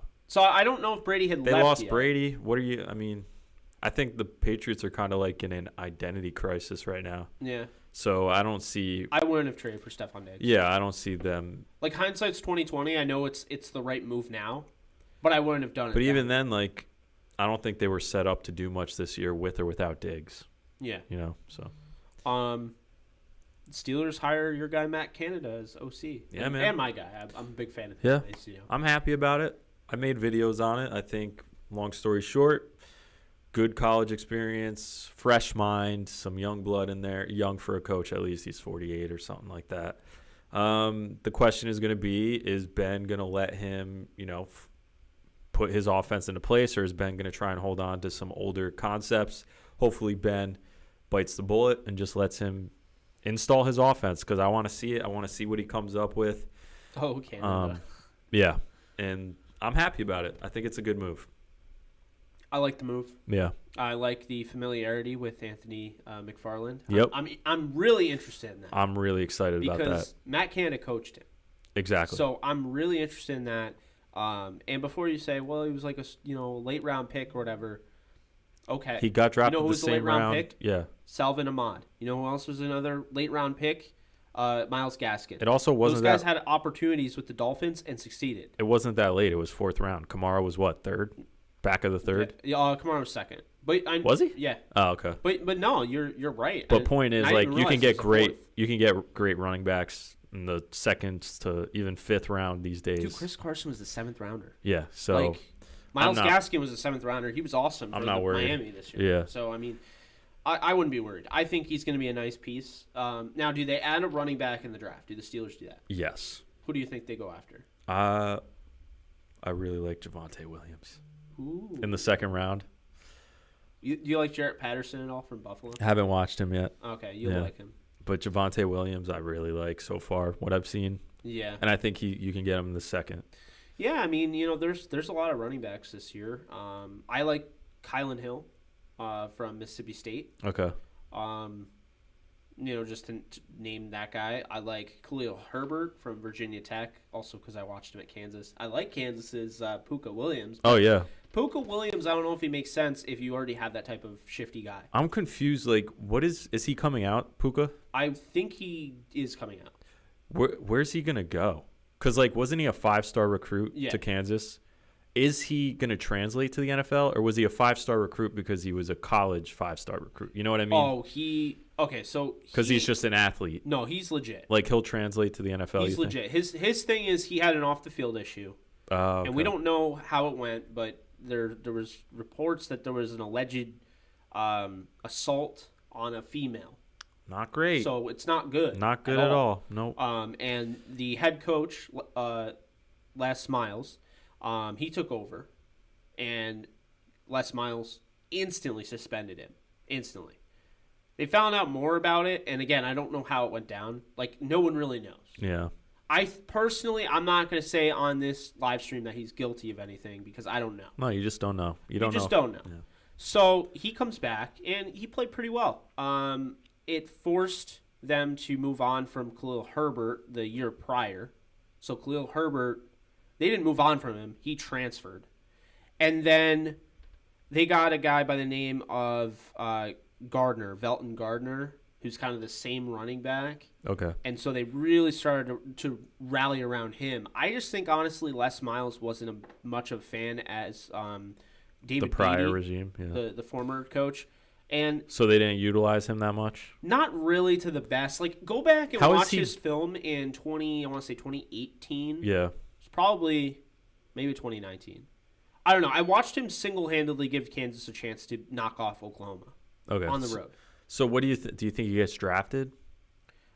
With the off-the-field issues, it's interesting because, Tyreek Hill went to North Alabama or whatever, and he got drafted, and we know what he did. Mm-hmm. Third round. Yep. So it's interesting. I don't know where that'll go. And is he talented enough? Absolutely. Do you think he goes into the league as a running back or wide receiver? Running back. Okay. Yeah, absolutely. Right. Cool. I mean, if he catches on, keeps his head clean and everything, I mean, he could be a star.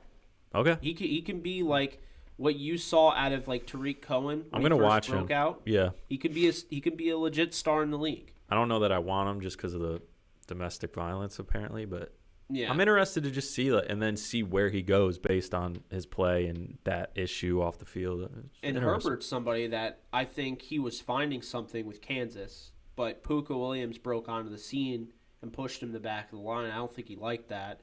So then he transferred to Virginia Tech, and he looked good. He was at the Senior Bowl this weekend. He's looked really good. I think he kind of reminds me of a little bit more dynamic version of Malcolm Brown of the Rams. So I think he's somebody that could be a starter in the league. Jarrett Patterson is somebody I really like out of Buffalo. Is he a – Buffalo usually has those bigger kind of thudding backs. He's not a big back. He's more like 5'9", 200. Is he fast? He's fast. So he's like a scat back more so than a – Well, I think when you get into the 200 range, as long as you're around 200, you're filled out enough to take on the punishment of the NFL game. So I won't call him a scat back. I think he could start. I know someone mentioned Trey Sermon. Trey Sermon's like the big boy. I was a big fan of Trey Sermon at Oklahoma. So, I mean, that's an option. So, I like Javonte. Have you watched him yet? I have not. Once you watch him, you'll be like, dang. Well, you know me with my running backs. Dude, he just makes dudes miss all the time. And he's got good top-end speed, and he can take a hit. He's built well. I really like him. Yeah. My question about him is, his pass catching. I think he caught a good amount of passes. I'm pretty sure. But, yeah, do you remember really Chuba Hubbard from Oklahoma State? There was a lot of buzz about him coming out and, being, going early, and he's falling down boards, man. Is he? Those guys I always look at because they went back to school a year. They could have gone in the second round or maybe in the late first. Yeah. They fall down the board, and it's like, do I go after somebody like that? Probably if it checks out. I think so. Yeah. I think so. I mean, you know what was a perfect example of that? Perfect example. Nick Chubb. Yeah. And I said all along, I was like, Nick Chubb is better than Sony Michel. Don't buy into the hype. But he clearly is. He's freaking awesome. Yeah. I had a higher grade on Sony Michel. Or a higher grade on Nick Chubb than Sony Michel.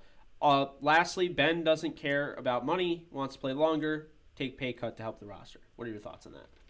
I think that he's going to do that. There was a lot of media members, like, prior to this announcement, Ben saying this, that were laughing at the idea of Ben doing anything to, benefit the Steelers. Oh, he would never do that, blah, blah, blah. Yeah. And then he literally comes out and says, I went to them first about wanting to help them bring back people, blah, blah. And now the media members that were saying that are now holding on to, well, he won't take a pay cut. He's definitely not going to do that. And all I have to say is you have no idea. Stop acting like you know what Ben is going to do. Ben wants to win. He wants to stay in Pittsburgh and play. He wants certain people back. He's already said Juju and Pouncey, and he's going to do whatever that takes to get them back. And if that means taking a pay cut, do not be shocked if he does it. Yeah. That's all I have to say. I just hate when people are like, especially in the media, they think they know, like, it's never going to happen. No, not at all. Like, he's never going to lose weight. Are you his weight. Are you his agent? Are you his family member, a friend? No, you're a person in the media. Yeah. You have no idea what they're thinking. Stop it. I know. So. It's so ridiculous. Yeah. And it's so easy to restructure deals. I mean, basically, he's saying pay cut. So I don't know how that'll go. I don't know how the structure would be. But his point is he wants to free up cap space to help his team. Right. So, like what Tom Brady's been doing for a long time with the Patriots, finally gets the money with Tampa. I also want to point out, who do we call by their first name other than Ben Roethlisberger? Isn't that amazing? And it's not just us. I know. People say Ben, and you know it's Ben Roethlisberger. It's either Ben or when people Big say Ben. Tom, I don't know they're talking about Tom Brady. I know, it's Brady. That is weird. Aaron Donald, Aaron Rodgers. I mean, I don't, it's maybe it's only Ben. Maybe it's because his last name was so long that, like, people always started calling him Ben, and then you just knew which Ben it was. It's so weird, though, how that happened. Weird, yeah. That's so cool, though. Yeah. It's literally. I never thought about it. You have a guy who you call Ben by name, and no one else comes to mind except for Ben Roethlisberger every single time. That's really impressive. There you go, Ben. Yeah. All right, cool. So, you ready to preview the Super Bowl? Yeah, we'll get more into it next week. We'll have more of an in-depth. Yeah, sure. But I am ready. What are your initial thoughts? I mean, what are you thinking here? So my initial thoughts are that Tom Brady will win his 7th Super Bowl. Really? I shocked you, didn't I? Yeah. Yeah. Really? Yeah. Why? I think Tampa is a better team than the Chiefs, team. even though in one game. The Chiefs just spanked the Bills, who looked really good. But the Chiefs. But here's the thing, though: the Bills, they've been on and off all year with their defense. I guess they're a paper tiger, and we saw that. And I think at the end of the day, Lucas is not happy. He's a Chiefs fan. I mean, okay, so Lucas, I kind of want the Chiefs to win, right?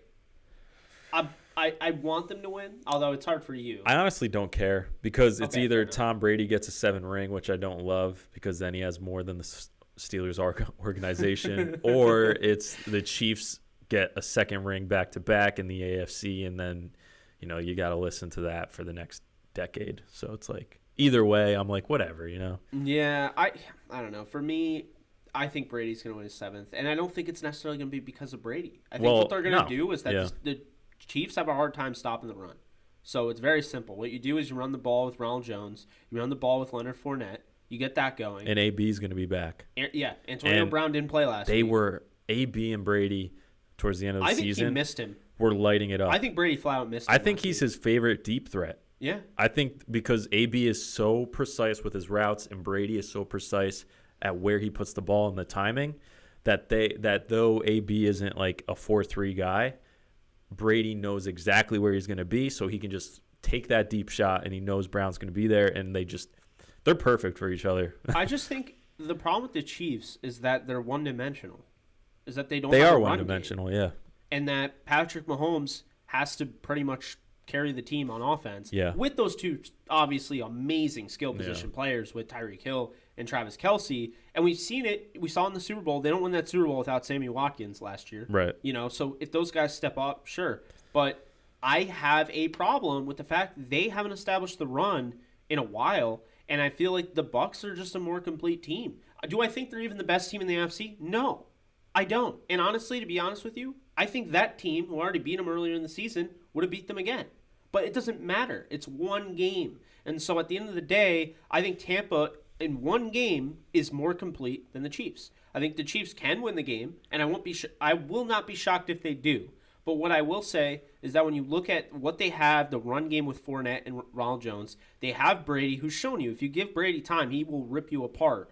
And they have AB, they have coming is Chris be Godwin, yeah. They have Mike Evans, Scotty Miller. We saw what he can do at the end of – I mean, that was honestly the game. When he threw that touchdown at the end of the first half to Scotty Miller, that was huge. And then the defense. Yeah, dude. Talk about the best run defense in the league. Just got better because they added Vita Vea last week. And look at how good he was. Yeah, dude. Dude, the thing that allowed the Packers to get there and how they stifled the Rams is because they ran for 188 yards. The Buccaneers don't allow people to run.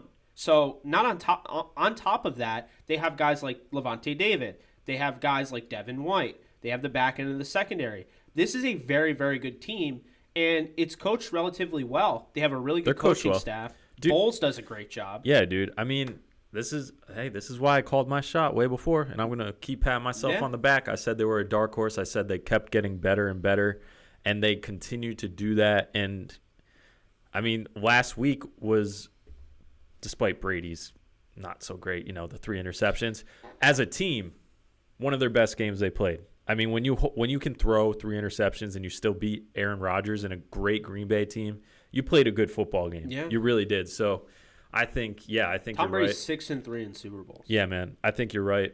I'm leaning Bucs here. Just also to stay consistent, because at the beginning I was like riding the Bucs. And, I'm like, cool. The Bucs are in it. They're a good team. Yeah, Winfield Jr., Whitehead. Yeah, I mean, dude, they got names on top of names. For real. So don't just look at like the logos, because I know it's like the Buccaneers are in the Super Bowl. Like, that team is legit. Oh, they're very legit. Yeah. So. But yeah. That's what I'll say on that. All right, man. I guess we'll review it more next week, right? But Lucas says, I think it's going to probably be the best Super Bowl in a while. I don't know. And here's why I'll say that. I think there's been some good ones. The Eagles-Patriots Super Bowl might have been the best of all time. Best of all time? It was amazing, man. It was a good one. Best of all time. It was very high scoring. You had Nick Foles versus Tom Brady. It was fun. It was so fun. I don't know if it's like history books, like greatest of all time. I mean, you could argue the Rams-Titans coming down to the 1-yard line. You could argue there's so many. Exactly. The touchdown to like, Sanders. No. What? Santonio Holmes, you mean? Santonio Holmes, yeah. I was like, I don't even think. Sanders. I think he was like in middle school, yeah. Yeah. No, Santonio. There's a Holmes, lot of special. You're like, I'll kill you if you ever do that again. There's a lot of special moments in Super Bowls. Yeah. I think that's the whole point. But I get what he's saying though, because this is I mean, it's Brady against Mahomes. That's awesome. You got AB. You got freaking. There's a lot of storylines. Tyreek Hill, Travis Kelce are phenomenal to watch. I mean, it's gonna be fun. And it's going to be fun to see how the Bucs defense does in general against this Chiefs team. Do you think either of these teams make it back to the next year's Super Bowl? Ooh, that's a great question. Because I don't. Probably not.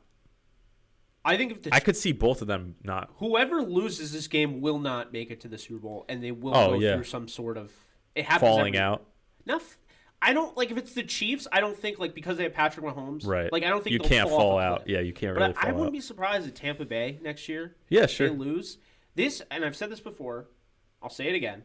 The Super Bowl is built for a winner and not a runner-up. A winner and somebody that dies. And also, anyone who, unless you're the Patriots, anyone who loses in the Super Bowl dies. And you have to think. I mean, I know the age game is dumb at this point with Brady, but he will be 44? I don't think it's dumb. I think it's definitely reasonable to say that. He'll be 44, and then you're going to lose a couple of those weapons. I mean, Antonio Brown. Are they going to bring Chris Godwin back? I mean, he's going to. Yeah, who are you going to pay? Because Antonio Brown, to be quite honest, has earned another payday for the way he's played the last like quarter of the season with them, he's going to be like, I'm worth a lot of money now, guys. And you know how AB is. He doesn't care. Yeah, He'll do whatever to get that paycheck. So I don't think they bring him back. I think and then you got to ask the questions about Godwin. There's a lot of question marks there. I think it sets up for the Bucs to have a falling out. Yeah. Oh, absolutely. I don't think the Chiefs are The gonna, Chiefs are the Chiefs are going it's to be young, like the Patriots. Where it's they young, don't fall talented. off. Yeah. They'll be there every year. Yeah. But they may not win certain years. Not Super Bowl, but playoffs every year. Yeah. Yeah. Yeah, exactly. Yeah, right. So, I mean, I think, personally, I think looking at it right now, the way it stands next year, I wouldn't be surprised if you see, just looking in the NFC, what could happen. If the Niners pick up a Watson or Stafford or somebody like that, you could see them. The Rams, you could see Seattle. I know, dude. Like if the Seattle's going to be really interesting though with the new offense. If the Rams pick up one of the three quarterbacks that we talked about all day today, I would put them as favorites to be in the Super Bowl. And couldn't you make the argument that the Saints fall out of that favorite conversation now because it's either Winston or Hill? Absolutely. And I like Winston, but I think it's way too much to take on that type of responsibility. You have to go back to the NFC divisional round. I think there's just going to be a lot of turnover, and it's going to be really hard to predict until we see where like all these quarterbacks land. I'm talking the draft quarterbacks. And the quarterbacks looking for trades. Well, and then think about this: teams are going to Panthers get somebody so much. Yeah, they were in every exactly, bro. It's going to change so much. You can't predict it right now. You just Washington can't. as well. I know if they get a quarterback, they could be a favorite. There's so many. It's crazy, bro. Well, okay, let's wrap this show up with who do you think absolutely has no chance of going to the Super Bowl next year? Yeah. So I think I would start with the Giants because they're going to be stuck on Daniel Jones. Yes, Giants. From the NFC. Because you need a quarterback, and Daniel Jones, From the NFC, the Giants. What about? I'd say Dallas. Even if they have Dak, they barely win games. Yeah. Sadly. So I'd say Giants, Eagles? Dallas. Eagles? How do you feel about Eagles? No way the Eagles win the Super Bowl. No way. Not next year. And then for AFC, I would just say Bengals because I think they're still building that up. AFC's pretty good, though, I guess. I mean, Texans are out. Yeah, Texans, Bengals. Yeah, those are out. The Jets. Jets are out. Yeah. I'll give them credit. I think they're going to be good next year. Like good as better? in, like they'll be as better as in Well, better. I don't think they're as bad as everyone says. Like I've said before, if Sam Darnold was healthy and their defense was healthy, they came in they had a lot of injuries that no one gives them credit for. They lost all their linebackers. If they were all healthy, I think this team wins 7 games. Okay. So with Saleh, if he's as great as everyone's saying, and I kind of am starting to wonder if he is, not in a bad way. I'm starting to wonder they might be right. Right. I don't know. I think this team can win 9-10 games. Okay. I'm not saying Super Bowl though. No, right. That'd be the greatest turnaround I've ever seen. I know. I kind of want it to happen now. Can you imagine? That would be wild. That would be so cool. All right. I mean, that's anything else? I think that's it as far as that goes. I mean, okay. So I'll say this: we're watching a Super Bowl, a team hosting the Super Bowl for the first time ever. What I'll say is that the Rams hosted, but they didn't actually host because it wasn't at the Coliseum. That was in Pasadena.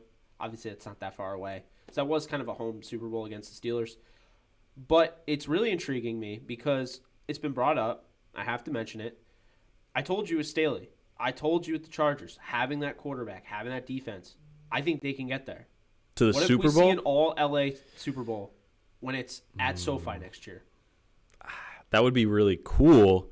I just think the Chargers are probably one more year from a Super Bowl run. I think they're there, man.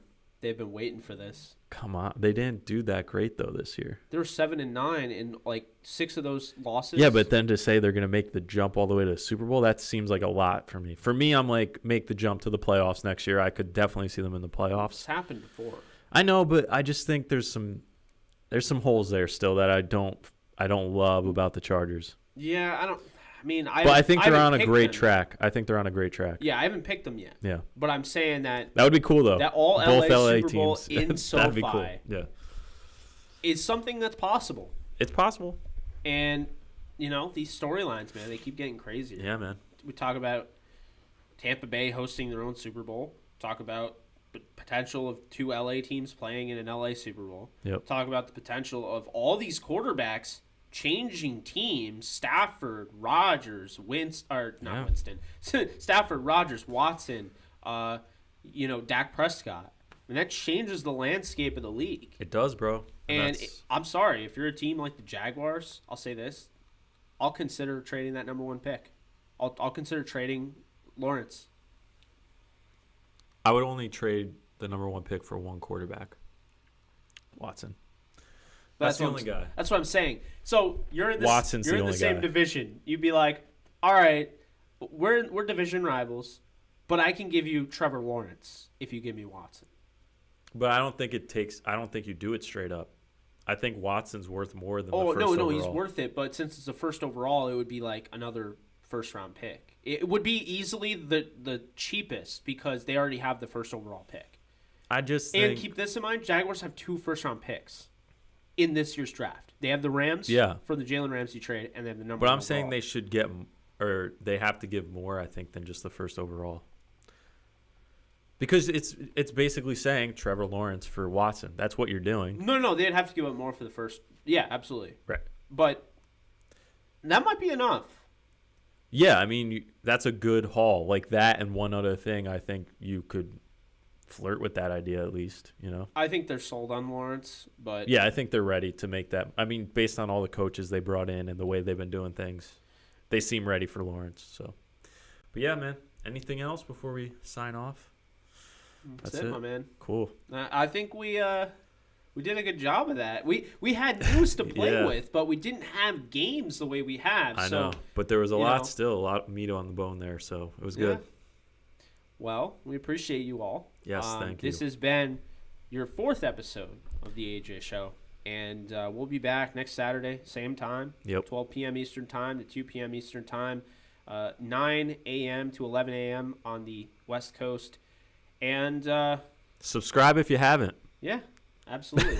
we're over 400 subscribers. Yeah. We're trying to get to the big 1K, and then the sky's the limit from there. So I think we had a pretty good group today. A lot of communication and everything. We had some topics that came up just because of the discussion. I know. So that's what that's what it's all about. Again, really appreciate you guys, and